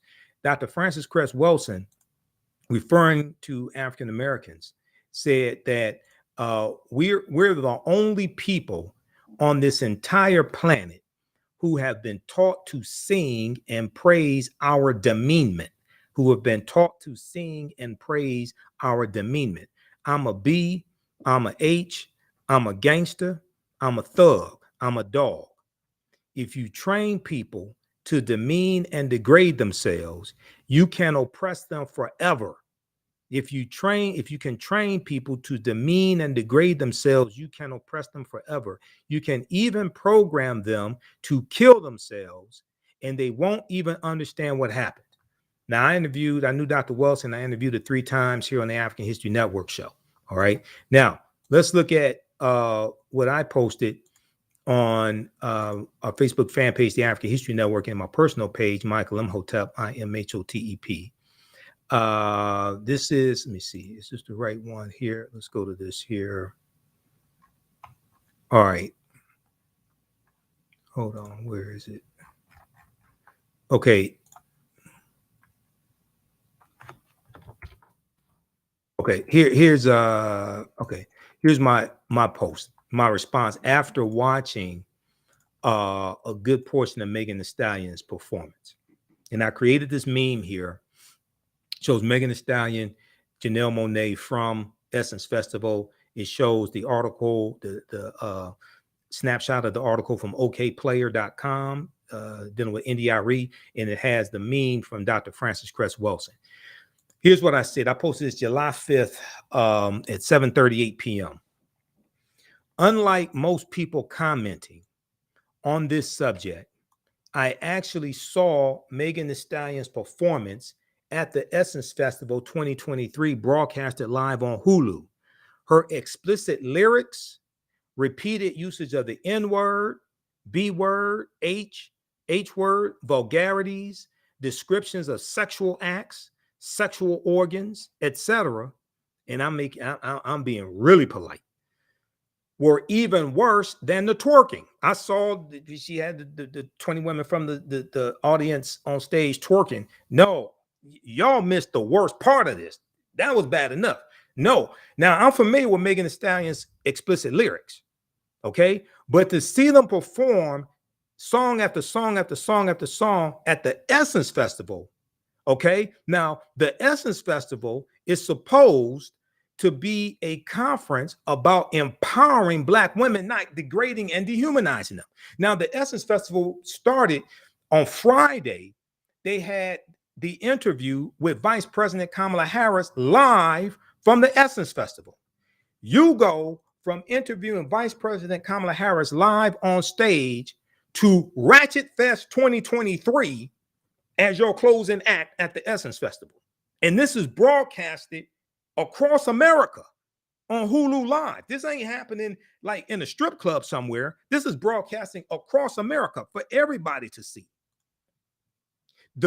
So I went on to say in my comment, the music has been weaponized against us, and so many of our people have been dumbed down so much that they don't understand we are under attack and will justify our own dehumanization. The music has been weaponized against us, and so many of our people have been dumbed down so much that they do not understand we are under attack, and they will justify our own dehumanization. So you have some people who say, well, the male artists do the same thing. Okay, if men are stupid, your answer to men being stupid is for women to be just as stupid as men? I'm against the male artists doing it also. And I've been critical of that as well. If you've been following my show, I've been critical of that. But the answer to the men artists dehumanizing Black women is for Black women to dehumanize Black men. If you have 50 people being stupid and then you add another 50, now you got 100 people being stupid. What are you accomplishing? unless your goal is to attack African Americans, attack African American male female relationships, and destroy a people. If you want to destroy a nation, you do it through the music, because the music hits the youth first. So I went on to say that India.Arie was absolutely correct to publicly speak out. More female artists need to speak up, as well as male artists. Right before Megan Thee Stallion performed, there was a women in hip hop panel discussion with Yo-Yo. I watched that also. Yo-Yo performed as well. You can't play with my Yo-Yo. Yo-Yo performed. Salt and Pepper performed. Money Long, Tim's. Okay, they all performed. Wizkid, Lauryn Hill performed, and had Wyclef Jean come out. They did some song from the Fugees. Okay, so Yo-Yo said on the panel discussion, she said, and I'm paraphrasing, a lot of the hip hop music today coming from female rappers is slut music. That's her words, not mine. Direct quote. She is correct. What's happened is that stripper music and stripper culture has been infused into negative corporate controlled hip hop. And this is what you hear when you hear a lot of songs from Cardi B, Megan Thee Stallion, City Girls, Ruby Rose. Now you got Sexy Red. Go look up her lyrics. They've infused stripper culture, which deals with getting money from men, exchanging sex for money. Go read the lyrics from WAP. Okay. Now so you've gone from conscious hip hop to gangster rap to stripper music. Psychiatrist Dr. Francis Cress Wilson, author of the ISIS papers, The Keys to the Colors, was correct. African Americans are the only group of people who would tolerate something like this. Okay, then I include the link to one of the interviews I did with Dr. Wilson as well. I also include the link to the panel discussion that I did with 3 African American females, 3 African American women. 2 are hip hop artists, and 1 deals with social justice issues. We did that August 13th, 2020. WAP, Women Are Priceless episode. There are no whores in this house, because the song WAP from Cardi B featuring Megan Thee Stallion, that repeats the phrase, that it repeats that phrase, there's some ages in the house, about 79 times. That's programming. Okay, those watching on Facebook and YouTube, keep watching. We're going to keep going for a few more minutes. Post your comments here. We're going to give you a quick preview of the 12-week online course that I teach, Ancient Kemet, the Moors, and the Maafa, Understanding the Transatlantic Slave Trade, what they didn't teach you in school. Okay. Let's see here. All right. So you can watch the full broadcast that I did. We have that on our Facebook and YouTube channels, because I go deep into this. We deal with adultification bias in Black girls as well. And I've heard some of the dumbest comments regarding this. I could tell people don't understand history. We dealt with some of the history of slavery, because this is a holdover from slavery. And when we deal with adultification bias in Black girls, adultification bias deals with how negative stereotypes of African American women are projected onto African American girls. Okay, this article, NBCnews.com, from the NBC Black platform, the adultification bias. The adultification of Black girls, less protection, more discipline. Adults think Black girls are less innocent, less in need of protection and nurturing, and seem older than similarly aged white girls, according to a new report. Now, this article, and I have a lot of information on this, we dealt with this in my 1.5-hour broadcast on this subject. This article is from June 28, 2017, originally from the Associated Press, picked up by NBC News. Adults think Black girls are less innocent, less in need of protection and nurturing, and seem older than similarly aged white girls, which could lead to stiffer punishments in school. The report, entitled "Girlhood Interrupted: The Erasure of Black Girls' Childhood," also said American adults think Black girls know more about adult topics, and about sex than white girls of the same age. Where would they get an idea that Black girls know more about sex than white girls of the same age? Oh, maybe that has something to do with the legacy of slavery, when African American women were made to be breeders, when they were sold as prostitutes, okay, and they were also sold as wet nurses, okay? Maybe it has something to do with the images of African American women that are projected by corporate media, okay? Especially negative corporate controlled hip hop. All right, now, let's see.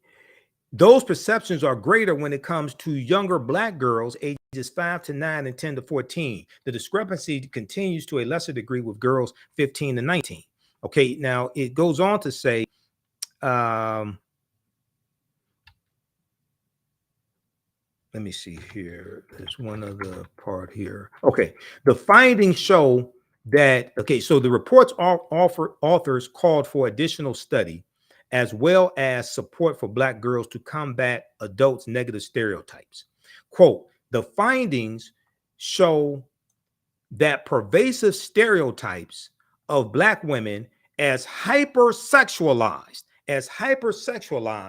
and combative are reaching into our schools and playgrounds and helping rob Black girls of the protections other children enjoy, said co-author Jamila Blake, a Texas A&M University professor. Okay, so where would they get the idea that Black women are hypersexualized? All you got to do on YouTube and watch these hip hop videos, because all the hip hop videos are on YouTube. Okay, Nicki Minaj, Cardi B, Ruby Rose, Rini Rucci, all the male hip hop artists, Drake, Lil Wayne, Rick Ross, all that. It's all on YouTube. Okay, so we have to be more cognizant of the images that are being projected of us, and people who understand their history and culture, they don't let just any old images of themselves be projected, because they understand the way a people treat you is largely based upon what they think about you. What they think about you is based upon what they know about you. What they know about you is based upon everything they've read, heard, and seen about you.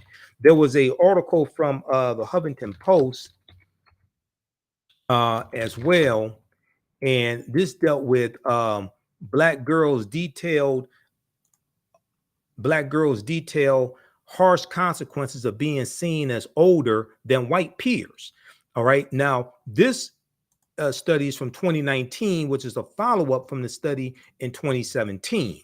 Okay, dealing with adultification bias in African American girls. All right, now all this is connected to the images that we see and the lyrics we see from Megan Thee Stallion, Cardi B, Nicki Minaj, etc. I'm not blaming them for what's taking place, but they do contribute to it.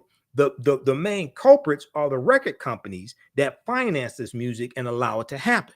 All right, and what's not being talked about is how these lyrics contribute to an environment that is unsafe for African American girls and women.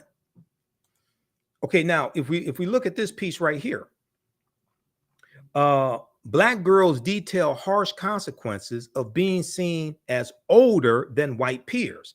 Black women's lived experiences echo a 2017 study that found adults viewed young Black girls as less innocent and more adult-like than white girls. Okay, so they go and explain this furthermore. So a new report details the negative consequences suffered by Black women and girls when people perceive them as older than white peers. Researchers at Georgetown University's Georgetown Law's Center on Poverty and Inequality reported their findings after speaking to groups of Black girls and women across the country about whether their real life experiences reflected what the same researchers found in 2017, the adultification of Black girls. The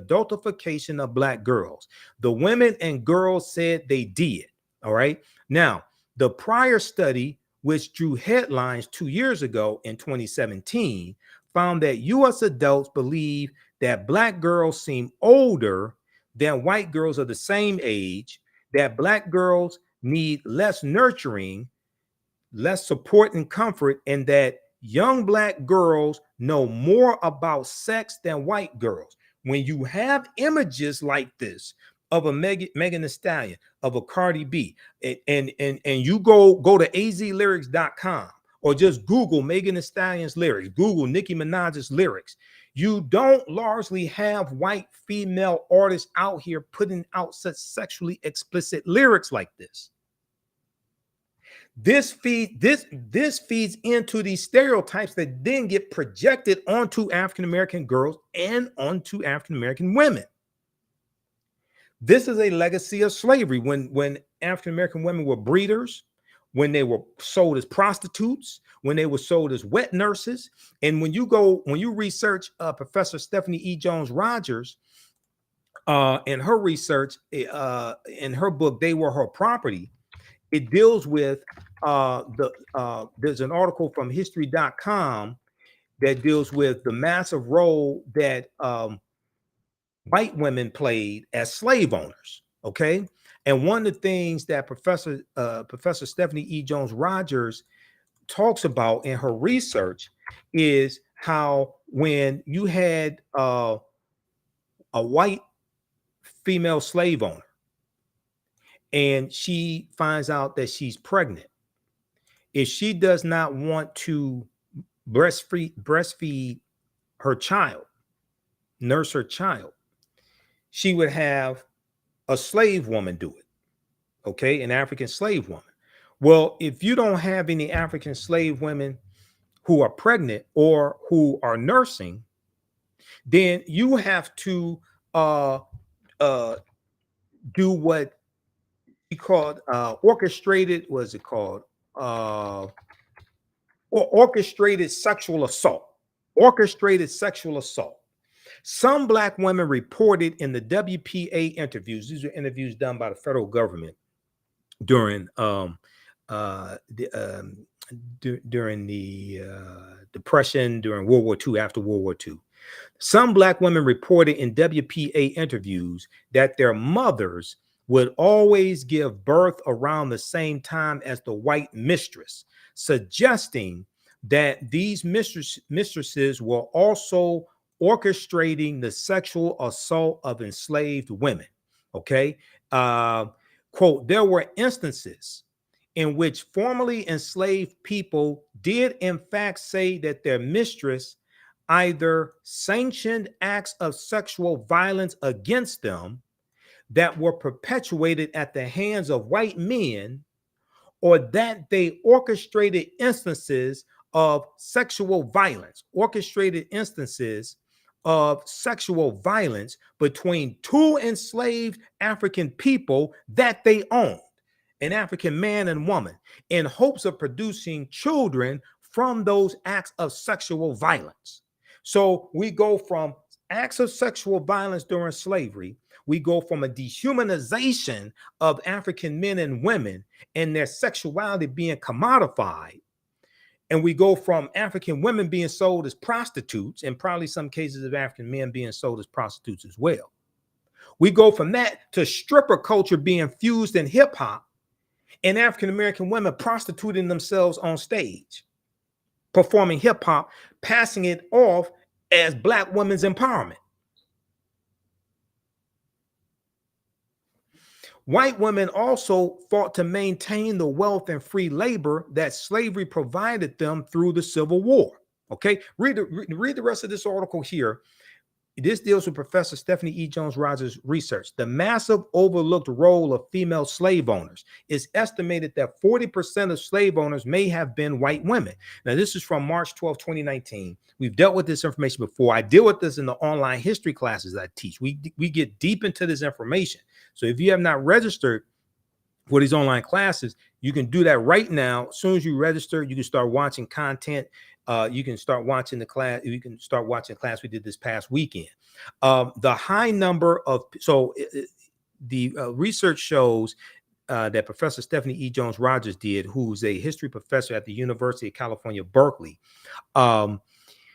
She looked at census data from 1850 and 1860, and it shows that white women made up about 40% of all slave owners, which is antithetical to what we had originally been told about the involvement of white women when it comes to slavery. Okay, so read the rest of this article here. This is a history.com official website of the History Channel. All right. How's everybody doing? If you like this type of information, Becky Brown said, excellent conversation, brother Michael Imhotep. All right. So if you like this type of information, you like this type of history, be sure to register for my online history classes. Registering for the online history classes, this helps us finance the research that I do. This helps us finance the radio show that I do Sunday nights, because 9:10 a.m. does not pay me to do radio. I don't get any money from 9:10 a.m. WFDF. So this helps us keep doing the research, pay the bills, pay for these services that I use to be able to broadcast the shows and keep the African History Network going. Okay, now our next class will be on class number 3 will be on Saturday, July 15th, 2023, 2 p.m. to 4 p.m. Eastern Standard Time. Okay, visit our website, TheAHNShow.com, TheAHNShow.com. When you scroll down the page, you get the information there. So I just paid the web hosting fee. So website is up and running. So that's good. We have our Cash App, PayPal information here, information about our radio show. We're on Sundays, 9 p.m. to 11 p.m. Eastern Standard Time, 9:10 a.m. WFDF here in Detroit. Also, you listen to audio podcasts of the African History Network show. Wherever you get your audio podcast from, search for the African History Network show. You can also listen to 9:10 a.m. Superstation WFDF live on iHeartRadio and on is on iHeart and iTunes.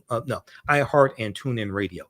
So when you scroll down the page, we have the information for our online classes. Next class will be Saturday, July 15th, 2 p.m. to 4 p.m. Eastern Standard Time. Okay, and we have a preview of the class here. And then my Sunday class, Black resistance movements from the Haitian Revolution, U.S. Civil War, Civil Rights Movement, Black Power Movement, 1800 to 1968. Okay, so if we look quickly here at this class, and I'm going to do a quick overview for you of what we cover. So I've been teaching this course on and off since 2017. I developed a curriculum. I'm a historian. I've been studying 31 years now, 31 years, going on 32 years. And I put together all the slides. We cover about 80 to 100. There's about 80 to 100 articles that we reference in the class. And there's 7 or 8 books that we also use in the class as reference. Okay, so you don't have to buy any of the books to follow along. And I'm going to show you some of the slides here. You don't have to you don't have to buy any of the books to follow along. We show you the text right on the screen. Okay, but you can get them for your own library. All right, so we talk about everything from Dink Nesh, who dates back about 3.2 million years ago, Australopithecus afarensis, who was the early form of humans, discovered in 1974 by Dr. Donald Johanson in Ethiopia. We talk about who Imhotep was as well, one of the greatest people who ever lived in human history. And we deal with how because of this whole 1619 phenomenon, and partly because of the 1619 project, so many African Americans are focused on 1619. Well, much of what we've been told about Virginia's first African Americans, August 20, 1619, is wrong.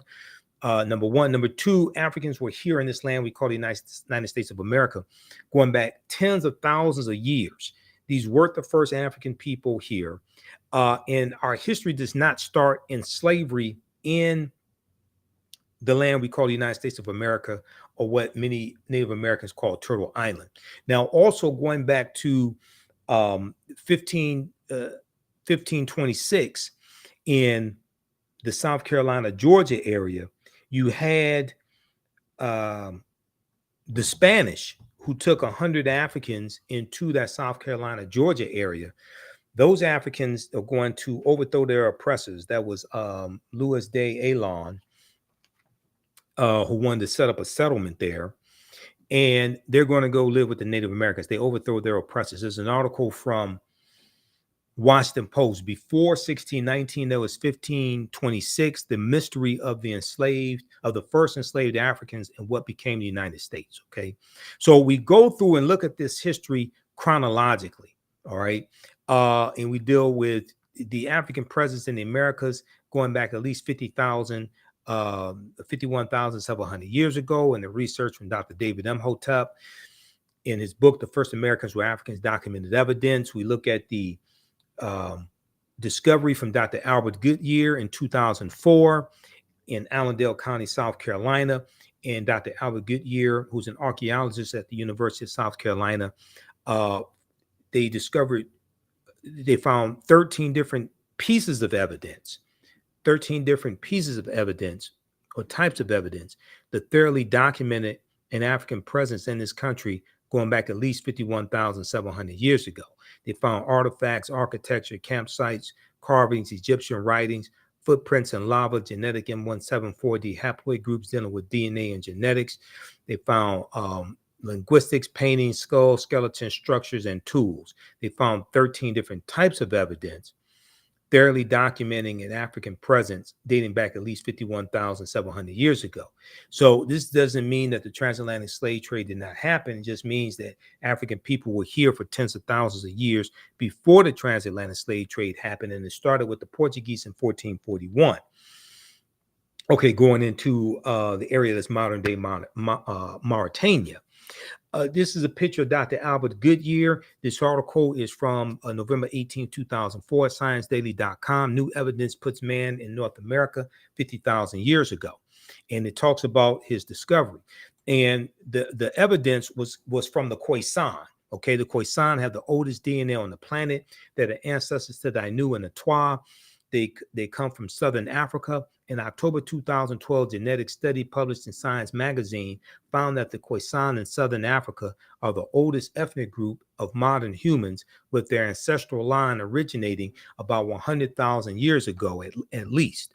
The Khoisan, formerly called by the derogatory term Bushmen, are genetically unique, and no other currently known population had separated so early from our common modern human ancestor, according to the report. Now, here are two Khoisan women. They're the short-statured Africans, okay, the ancestors to the Ainu and the Twa. Now, the Khoisan live mainly in Southern Africa, in territory spanning Botswana, Namibia, Angola, Zambia, Zimbabwe, and South Africa. They are largely divided into two groups: hunters and gatherers, or the Sans people, and keepers of the livestock, called the Khoikhoi people.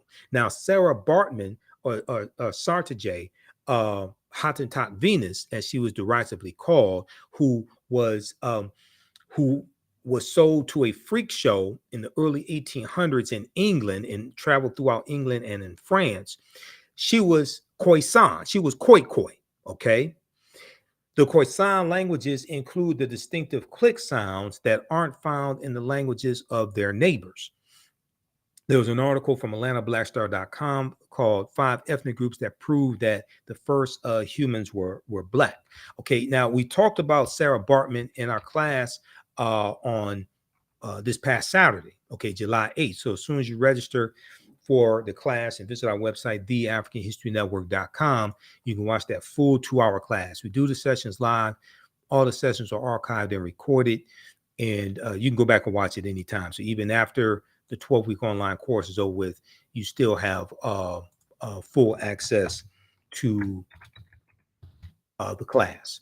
All right, so we talked about Sarah Bartman, and we talked about there's an article from, there's one from blackpast.org. There's also information from the BBC. I was looking at articles from the BBC as well on Sarah Bartman also.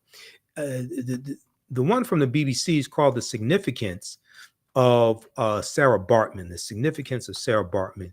And it has drawings of her because photography, she dies in about 1815. So photographic camera, that wasn't invented till the late 1820s by John daguerreotype. Okay, the daguerreotype camera.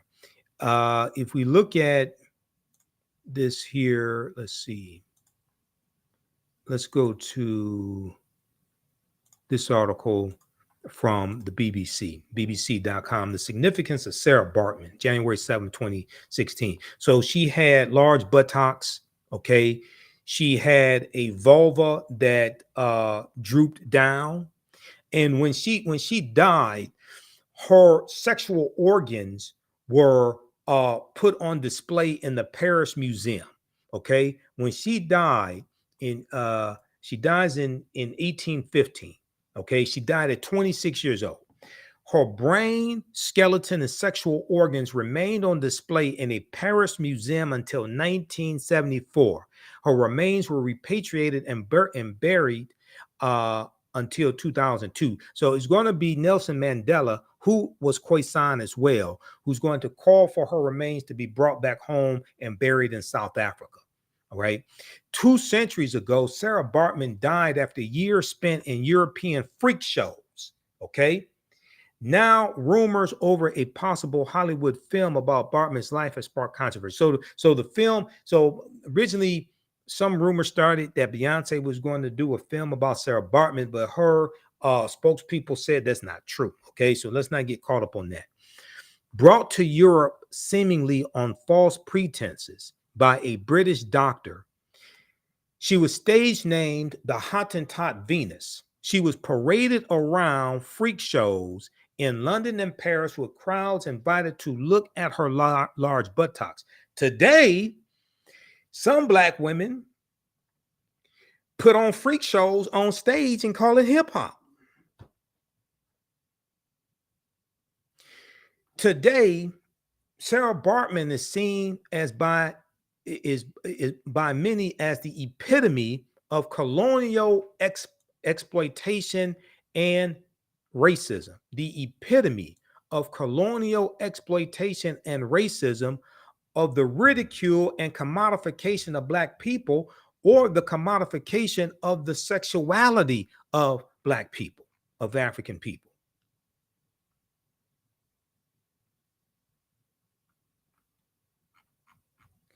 Sarah Baartman's life was one of huge hardship.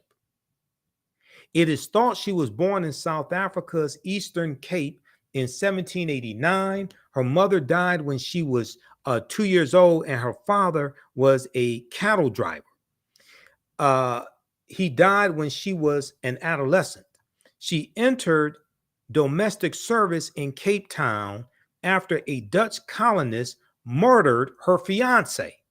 She was 16 years old. A Dutch colonist murdered her fiance, and then she's going to be sold into slavery. In October 1810, although illiterate, Sarah Baartman allegedly signed a contract with English ship surgeon William Dunlop and mixed race entrepreneur Hendrik Caesars, in whose household Sarah Baartman worked, saying she would travel to England to take part in shows. The reason was that Sarah Baartman, also known as Sarah or Saartjie, S-A-A-R-T-J-I-E, Saartjie,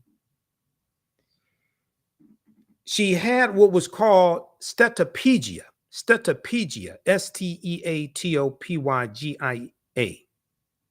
And this resulted in extremely protuberant buttocks due to a buildup of fat. She had very large buttocks that white people made fun of and pointed at and jeered at.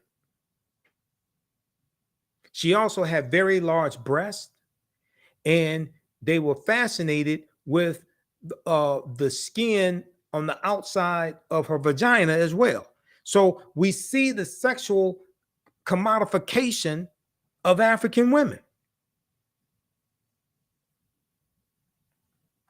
These made her a case of fascination when she was exhibited at a venue in London's Piccadilly Circus after her arrival.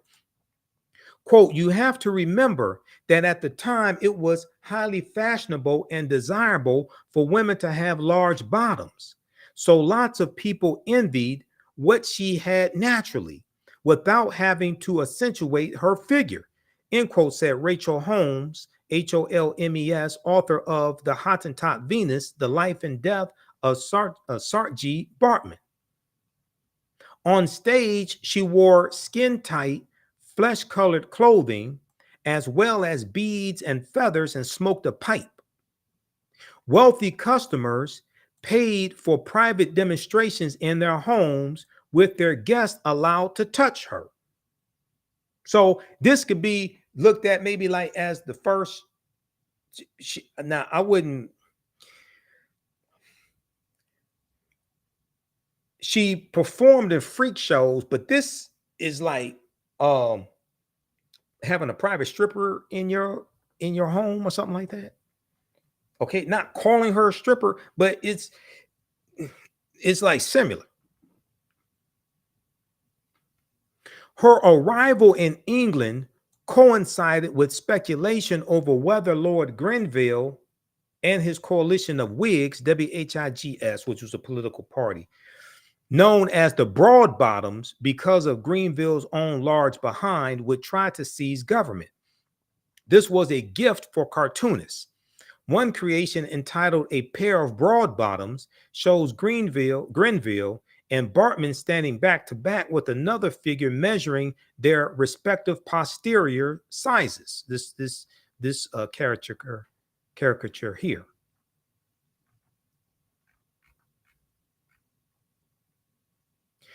Sarah Baartman's promoters nicknamed her the Hottentot Venus, with Hottentot now seen as derogatory, then being used in Dutch to describe the Khoikhoi and San people that we described are the oldest people on the face of the earth, the Khoisan. They together make up the peoples known as the Khoisan. And there's evidence of them being here in the U.S. going back at least 51,700 years ago, which is the discovery that Dr. Albert Goodyear made in 2004 in Allendale County, South Carolina, which Dr. David Imhotep documents in his book, The First Americans Were Africans, Documented Evidence. That's one of the books we use in our class. And I've interviewed Dr. David Imhotep about 13 times. He's a friend of mine. The British Empire had abolished the slave trade in 1807. Now, they got involved in 1562. They abolished it after being involved something like 274 years, something like that. Because they allowed it, you could still own African slaves up until 1833. So they were involved for something like 274 years. They want credit for ending it. Why did you get involved in 1562 with Sir John Hawkins and the good ship Jesus? That's my question. You don't get credit for something that you allowed to go on for 274 years. Now you want a pat on the back. Even so, campaigners were appalled at Sarah Baartman's treatment in London. Her employers were prosecuted for holding Sarah Baartman against her will, but not convicted, with Sarah Baartman herself testifying in their favor in court, because there was a court case. The abolitionists were trying to get her freed. And her owner produced a signed contract, even though she was illiterate, saying, hey, she agreed to this. Quote, the question remains, was Sarah Baartman coerced as abolitionists, humanitarian campaigners claimed, or was she acting on her own free will? End quote, says Krister Petley, Petley, a history lecturer at Southampton University. Quote, if she was coerced, she might have felt too intimidated to tell the truth in court. We'll never know, end quote. Okay, read the rest of this here. Okay, she dies 26.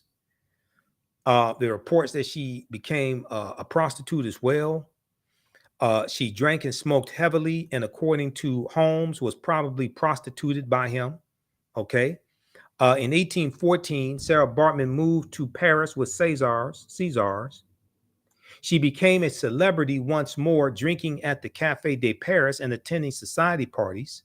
Césars returned to South Africa, and Sarah Baartman came under the influence of an animal exhibitor, quote unquote, animal exhibitor with the stage name Raux, Reaux. She drank and smoked heavily, and according to Holmes, was probably prostituted by rocks, but prostituted by that have been Caesars, probably prostituted by Caesars. Sarah Bartman agreed to be studied and painted by a group of scientists and artists, but refused to appear fully naked before them, arguing that this was beneath her dignity. She had never done this in one of her shows.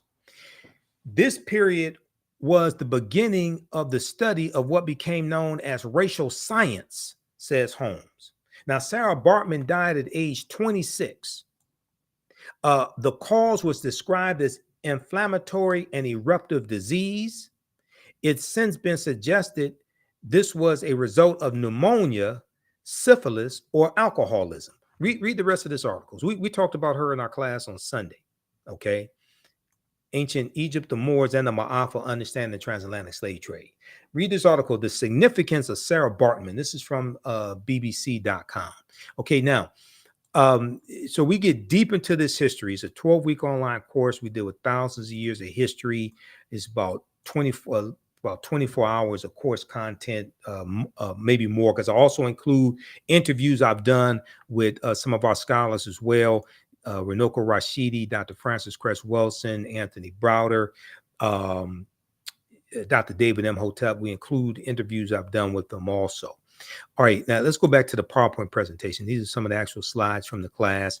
Visit our website, TheAfricanHistoryNetwork.com, TheAfricanHistoryNetwork.com, and you can register for this online course. So we look at numerous archaeological discoveries that have come out in about the last 15 years that are causing us to rethink everything. And when these discoveries come out, they're causing the scientists and anthropologists, etc., to push the timelines back. Okay, this discovery here that dealt with stone tools found on the Greek island of Crete that date back at least 130,000 years ago, but Crete has been an island for more than 5 million years. So the archaeologists are saying this is good evidence of early seafaring in the Mediterranean, and this would have been done by African people. These were the only people on the face of the earth, okay, dating back 130,000 years ago. This article on Crete, New Evidence of Very Ancient Mariners. This is from the New York Times, February 15th, 2010. We look at discoveries like the discovery of the lost city of Egypt, Tanis Heraklion. There are 2 lost cities of Egypt that we look at, Tanis Heraklion, but also Dazzling Aten, which was discovered a couple of years ago, about 2021. Dazzling Aten is another lost city of Egypt. This article here from Yahoo News, April 30th, 2013, Sunken Egyptian City reveals 1,200-year-old secrets. And the UK publication, The Telegraph, reports that 150 feet beneath the surface of Egypt's Bay of Abu Qir, they found 64 ships, 16-foot tall statues, 700 anchors, countless gold coins, and smaller artifacts. Frank Gaudillo was the lead archaeologist on this expedition. He estimates that Tanis Heraklion was built around 8th century BCE, before the Common Era. So these are some of the statues that they found buried at the bottom of the sea. All right. And this documents this African presence. So we get into understanding what culture is.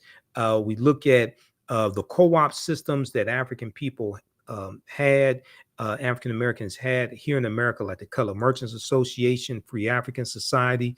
We look at some of our history in cooperative economics, because this is coming back in favor again. There's an article from abcnews.com. Mutual aid networks find roots in communities of color. Mutual aid networks find roots in communities of color. And then also there was a piece from the vice.com, and they interviewed Dr. Jessica Gordon-Nemhard, how Black co-ops can fight institutional racism. How Black co-ops can fight institutional racism. This is from vice.com, August 9th, 2016. And Dr. Jessica Gordon-Nemhard said, so the co-ops had, so how do co-ops function in a capitalistic system? She said the co-ops has the factories, does all the production, does all of the marketing, handles the business side, that frees the farmers up to do their dairy farming, knowing that they have a market. Individually, they would not be able to afford a production plant or afford all of the advertising. But owning it all together, the individual farmers can now afford to compete. So she was talking about land of lakes, okay? Land of Lakes is a cooperative. We have examples all over the world, and sometimes how that looks is it's a small enterprise that allows smaller individuals to compete. Take a group like Land of Lakes, which is one of our largest agricultural corporations. It is actually a cooperative of dairy farmers that all own Land of Lakes together equally.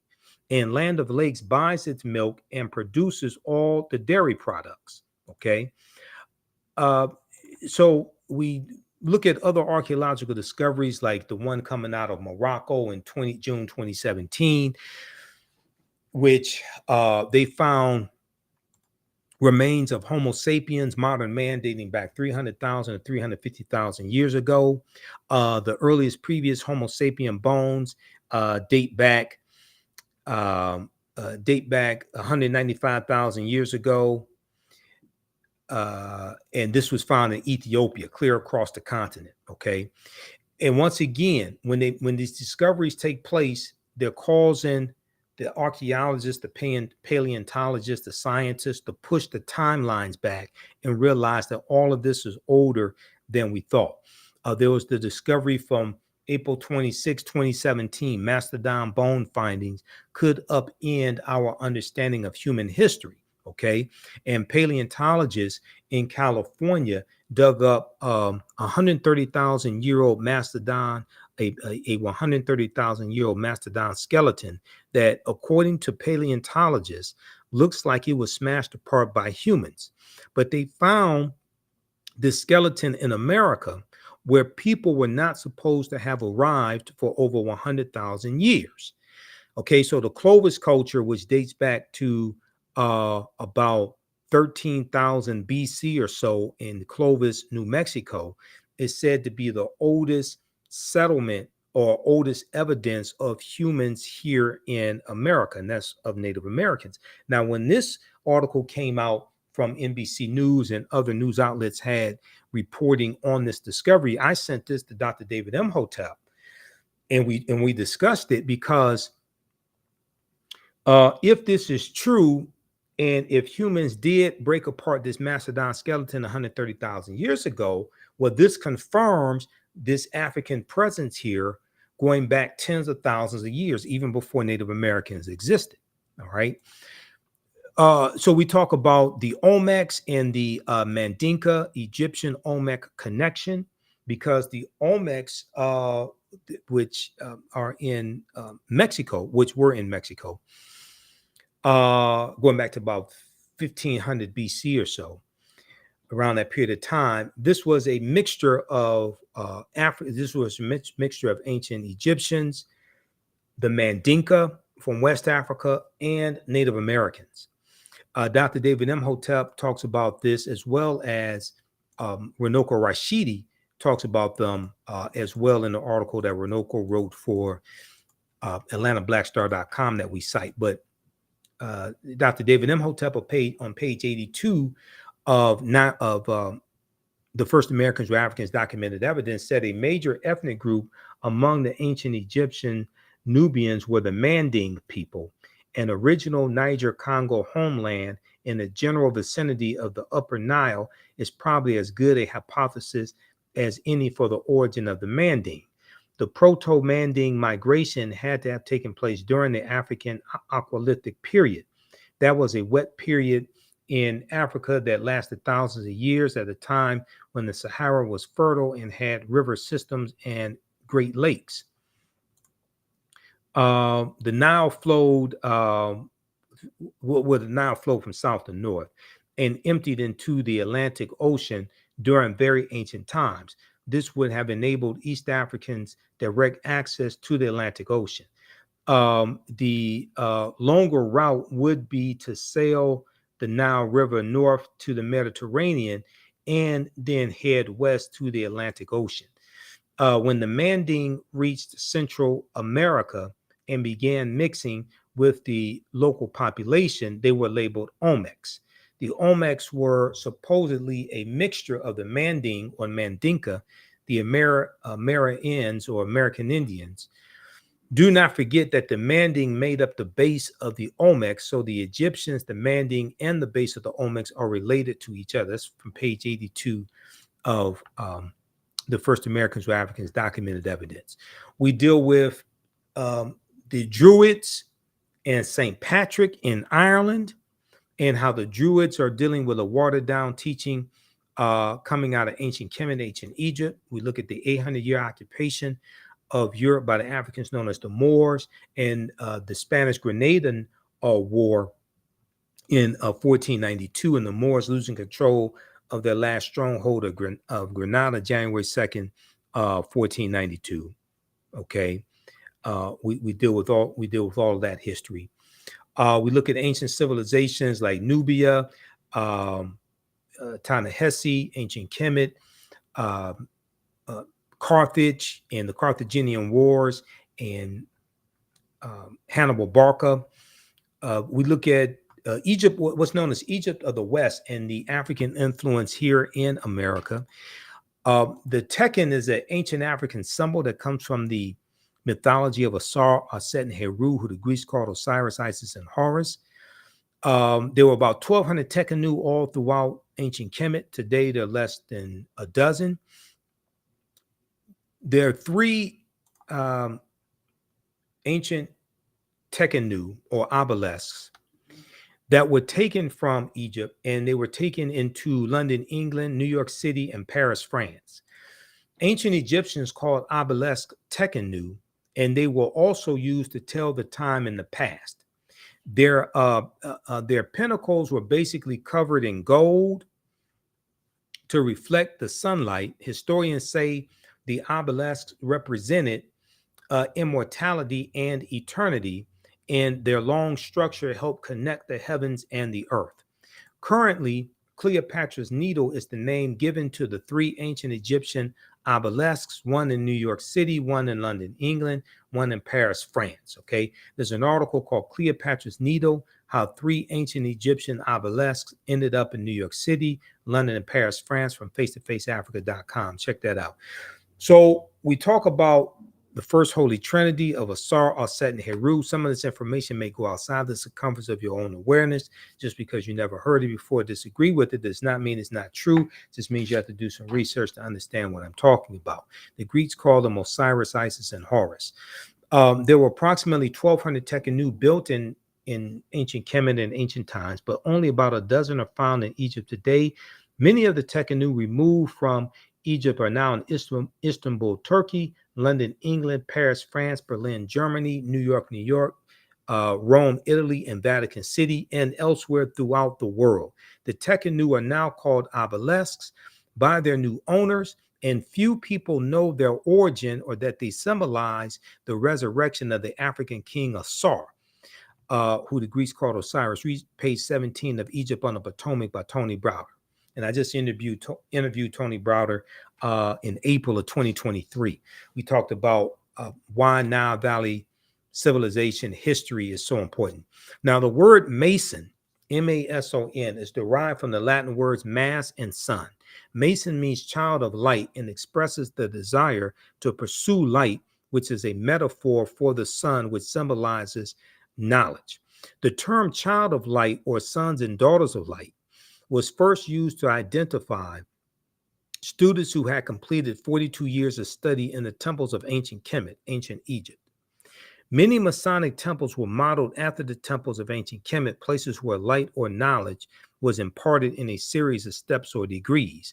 So the book Egypt on the Potomac by Tony Browder is one of the books we use in the class as well. We also use Nile Valley Contributions to Civilization as well. We use that also. Okay, Nile Valley Contributions to Civilization, Egypt on the Potomac. We use one of Renoko Rashidi's book, books, Black Star, The African Presence in Early Europe. So you don't have to buy any of these books. We show you the text right on the screen, okay, for most of these books. You can get them for your own personal library if you want to, but you don't have to feel the need to purchase the books just to follow along in class. All right, now let's continue here. Masonic temples are, so the concept of going to an institution of higher learning and getting your credentials in a series of steps or degrees, that comes out of the Nile Valley region of Africa. That comes out of ancient Kemet in the Nile Valley region of Africa. That comes from us. All right. So oftentimes when I hear people say, well, college is not for me and things like this, I mean, we created the first institutions of higher learning that modern colleges are patterned after and influenced by. And then when we look at the universities that existed in Europe, University of Toledo, University of Barcelona, University of Salamanca in Spain, they're going to be either built by African Moors or heavily influenced by the teachings of the Moors. And a lot of their first professors are going to be African Moors also. Now, Masonic temples are considered houses of light or temples of learning. The term Mason or Child of Light is a direct reference to the highest degree of the Kemetic education system.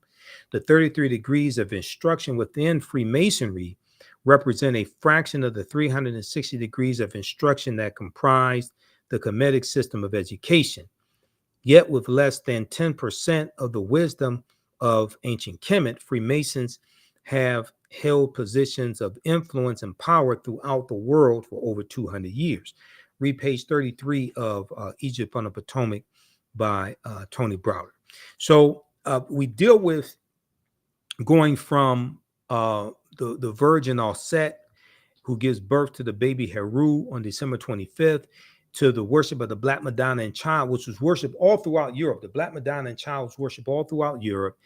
And probably the European country that has the greatest representation of the Black Madonna and Child would be France, with about 300 representations, statues, and paintings of the Black Madonna and Child. We look at some of the deities, some of the Netaru coming out of ancient Kemet, Ma'at as well. We look at things like the judgment scene that includes Anpu and Dehuti, also Asar, who sits on the throne of judgment.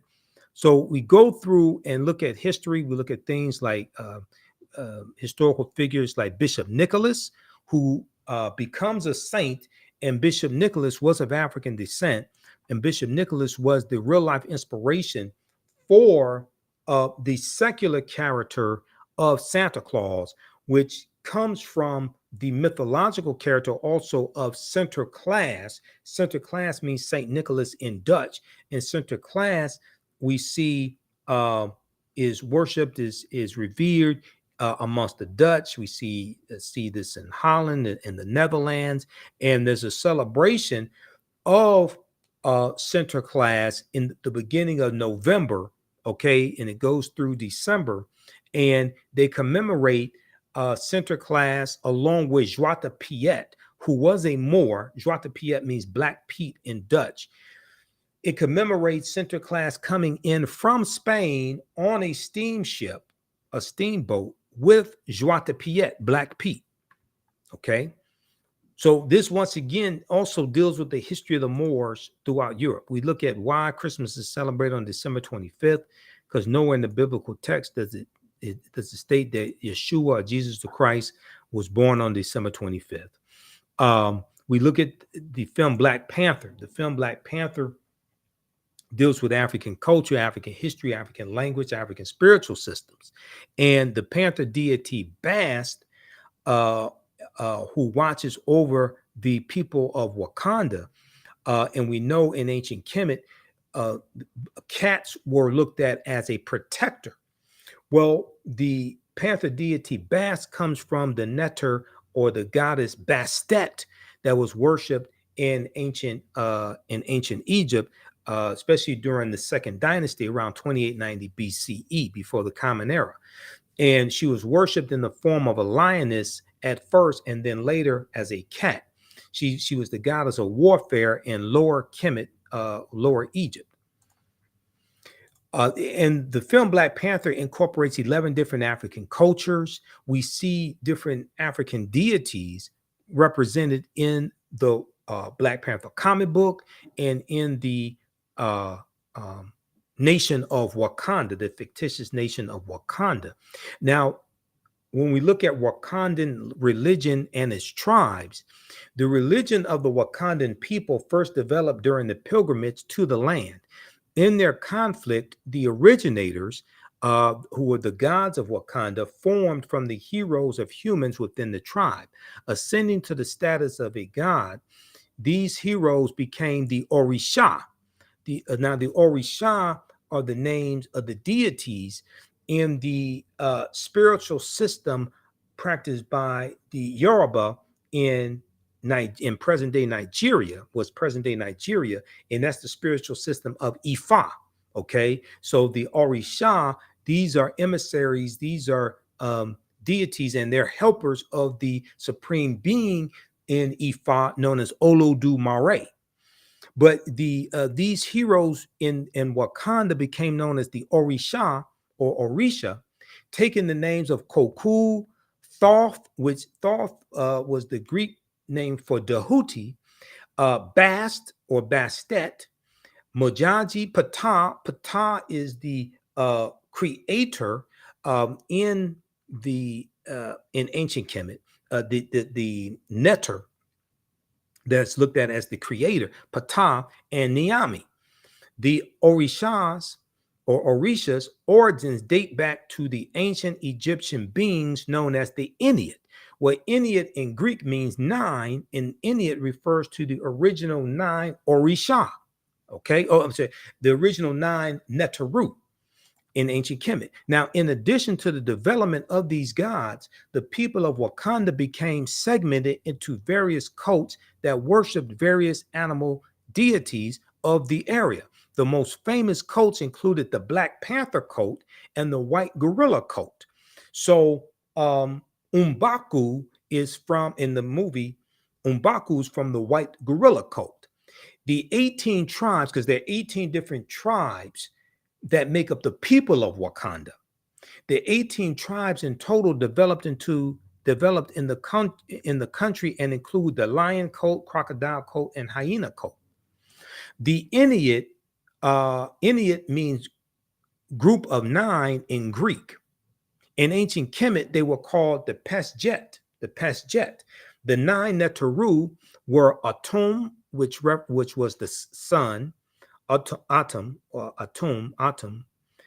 or you may see Atin, Shu, which means air, Tefnut, moisture, Geb was earth, and Nut, sky, Asar, who the Greeks called Osiris, Aset, who the Greeks called Isis, Seth, and Nephthys. These were the original 9 Neteru, or the Ennead, okay? One of the books we use in the class is also Ancient Egypt by Lorna Oakes and Lucia Galen, all right? Pages 274 through 277, they lay out a lot of the different Neteru or deities in ancient Kemet and their attributes. So we deal with Hannibal Barca, the Battle of Cannae, 216 BC, the Punic Wars, all different types of history like that. Carthage, which existed from 813 BCE to 146, because Carthage is destroyed, 146 BC, because Carthage is destroyed by Rome. We deal with ancient Nubia as well, which is about 4500 BC to 500 AD, ancient Nubia. And we go through and look at this history chronologically. There's a timeline of history that we look at, and we look at what leads up to the transatlantic slave trade taking place. You have to study the 800-year occupation of Europe by the Africans known as the Moors, which begins in 711 AD, when the African Moors go in from Morocco into the Iberian Peninsula, today known as Spain and Portugal, led by General Tariq ibn Ziyad. Okay, and then we go through and analyze the transatlantic slave trade as well. And Christopher Columbus is crucial to understanding the expansion of the transatlantic slave trade and his 4 voyages. And he set sail August 3rd, 1492 on the Nina, the Pinta, and the Santa Maria. And this is the same year, some months after the African Moors are expelled. Okay, they lose control of their last stronghold, which was Granada, January 2nd, 1492. African slaves were first brought to the New World shortly after its discovery or uncovery and colonization by Christopher Columbus. And they could be found, Africans could be found on the island of Hispaniola, a site of present-day Haiti, as early as 1501. Upon his arrival in the Bahamas, he lands in the Bahamas October 12, 1492. Columbus himself captured 7 of the natives for, quote unquote, their education on his return to Spain. However, the slave trade proper, according to a lot of sources, they look at the slave trade, what they call the slave trade proper, beginning in 1518, when the first direct black cargo from Africa landed in the West Indies. Now, that's referring to the Asiento de Negros, signed by King Charles V of Spain, August of 1518, which gave a license to slave trading nations and slave trading countries to provide Spanish colonies in Spain with enslaved Africans. Now, the importation of African slaves to work in the Americas was the inspiration of the Spanish bishop Bartolomé de las Casas, whose support of black slavery was motivated by humanitarian concerns. Bartolomé de las Casas argued that the enslavement of Africans and even some whites, proving that in the early period, slavery did not operate according to exclusive racial demarcations. He argued that enslaving Africans as opposed to Native Americans would save the indigenous American Indian populations, which were not only dying out, but engaging in large-scale resistance as they opposed their excessively harsh conditions. As a result, King Charles V, who was then King of Spain, agreed to the Asiento de Negros, or slave trading license. He signed this in August of 1518, which later represented the most coveted prize in European wars, as it gave to those who possessed it a monopoly in slave trafficking. Now, the widespread expansion of the oceanic slave trade can be attributed to the enormous labor demanded by sugarcane, one of the first and most successful agricultural crops to be cultivated by African slaves. The earliest lucrative Spanish sugar plantations were in the Caribbean and West Indies on the islands of Haiti, Cuba, and Jamaica, while Portugal controlled large areas of Brazil. However, Spanish and Portuguese domination of the slave trade was soon challenged by other Europeans, including the British. One of the earliest adventurers, Sir John Hawkins, undertook his first voyage between 1562 and 1563 as a direct consequence of his gains, and was knighted by Queen Elizabeth I. Okay, so this is just a sample of the type of information we get deep into in this 12-week online course that I teach, called Ancient Kemet, the Moors, and the Maafa, Understanding the Transatlantic Slave Trade, what they didn't teach you in school. Okay, so I do a PowerPoint presentation. We have book references, articles, video clips, all of this. I share excerpts of interviews I've done with the historians, with the scholars as well. You can, if you learned anything from this broadcast, from this brief preview, register for the 12-week online course at our website, TheAfricanHistoryNetwork.com, TheAfricanHistoryNetwork.com. As soon as you register, you can start watching content. Our next class is Saturday, July 15th, 2023, 2 p.m. to 4 p.m. Eastern Standard Time. You do not have to be in class live. You don't have to be in class when we're live. We do the sessions live, then all the sessions are archived. So, because we record all the sessions. About 10 minutes after we finish the class, it's available to watch on replay. All right. So as soon as you register, you can watch the class we did July 8th and the class we did July 1st. All right. And then Sundays, I teach Black resistance movements from the Haitian Revolution, U.S. Civil War, Civil Rights Movement, and Black Power Movement. Okay. 1800 to 1968. If you want to register for, if you want to pay for the classes through Cash App, you can do that. Just email me to let me know what the money's for. Okay. It's because I need to know what it's for. I need to know because and if you want me to register you in the class, I need your email address also. All right. So you can email us at TheAHNShow@TheAfricanHistoryNetwork.com or just click right here on the website, contact the African History Network. We have our PayPal, Cash App information here. Click on it. It helps us keep doing the research as well. Yeah, our official Cash App tag is $ TheAHNShow, SHOW. When you go to it, it says Michael. These other ones here, I've identified 5 fake African History Network accounts I'm trying to shut down. Cash App is not cooperating with me. I launched an investigation. I had them launch an investigation late last year. I had to follow with them again because they don't get back with me. Okay, I don't know what the problem is with Cash App. They have like really poor customer service when it comes to investigating fake accounts that have been set up. All right, but we have that information here at our website, TheAfricanHistoryNetwork.com. All right, look, we have to get out of here. Remember, at the African History Network, we focus on educating, empowering, and inspiring people of African descent throughout the diaspora and around the world, because right now it's correct wrong behavior. Hopefully you learned something from today's radio show, our show, as well as this preview of this 12-week online course that I teach. Be sure to register for the online class. Also, follow us on our fan page, The African History Network. Give us a thumbs up on this broadcast. Follow us on our YouTube channel, Michael Imhotep, IMHOTEP, on YouTube as well, and my personal Facebook page, Michael Imhotep on Facebook, and as well as the Michael Imhotep Show. That's our other Facebook page. Okay. Remember, right now it's correct wrong behavior. It's not over till we win. Wakanda forever.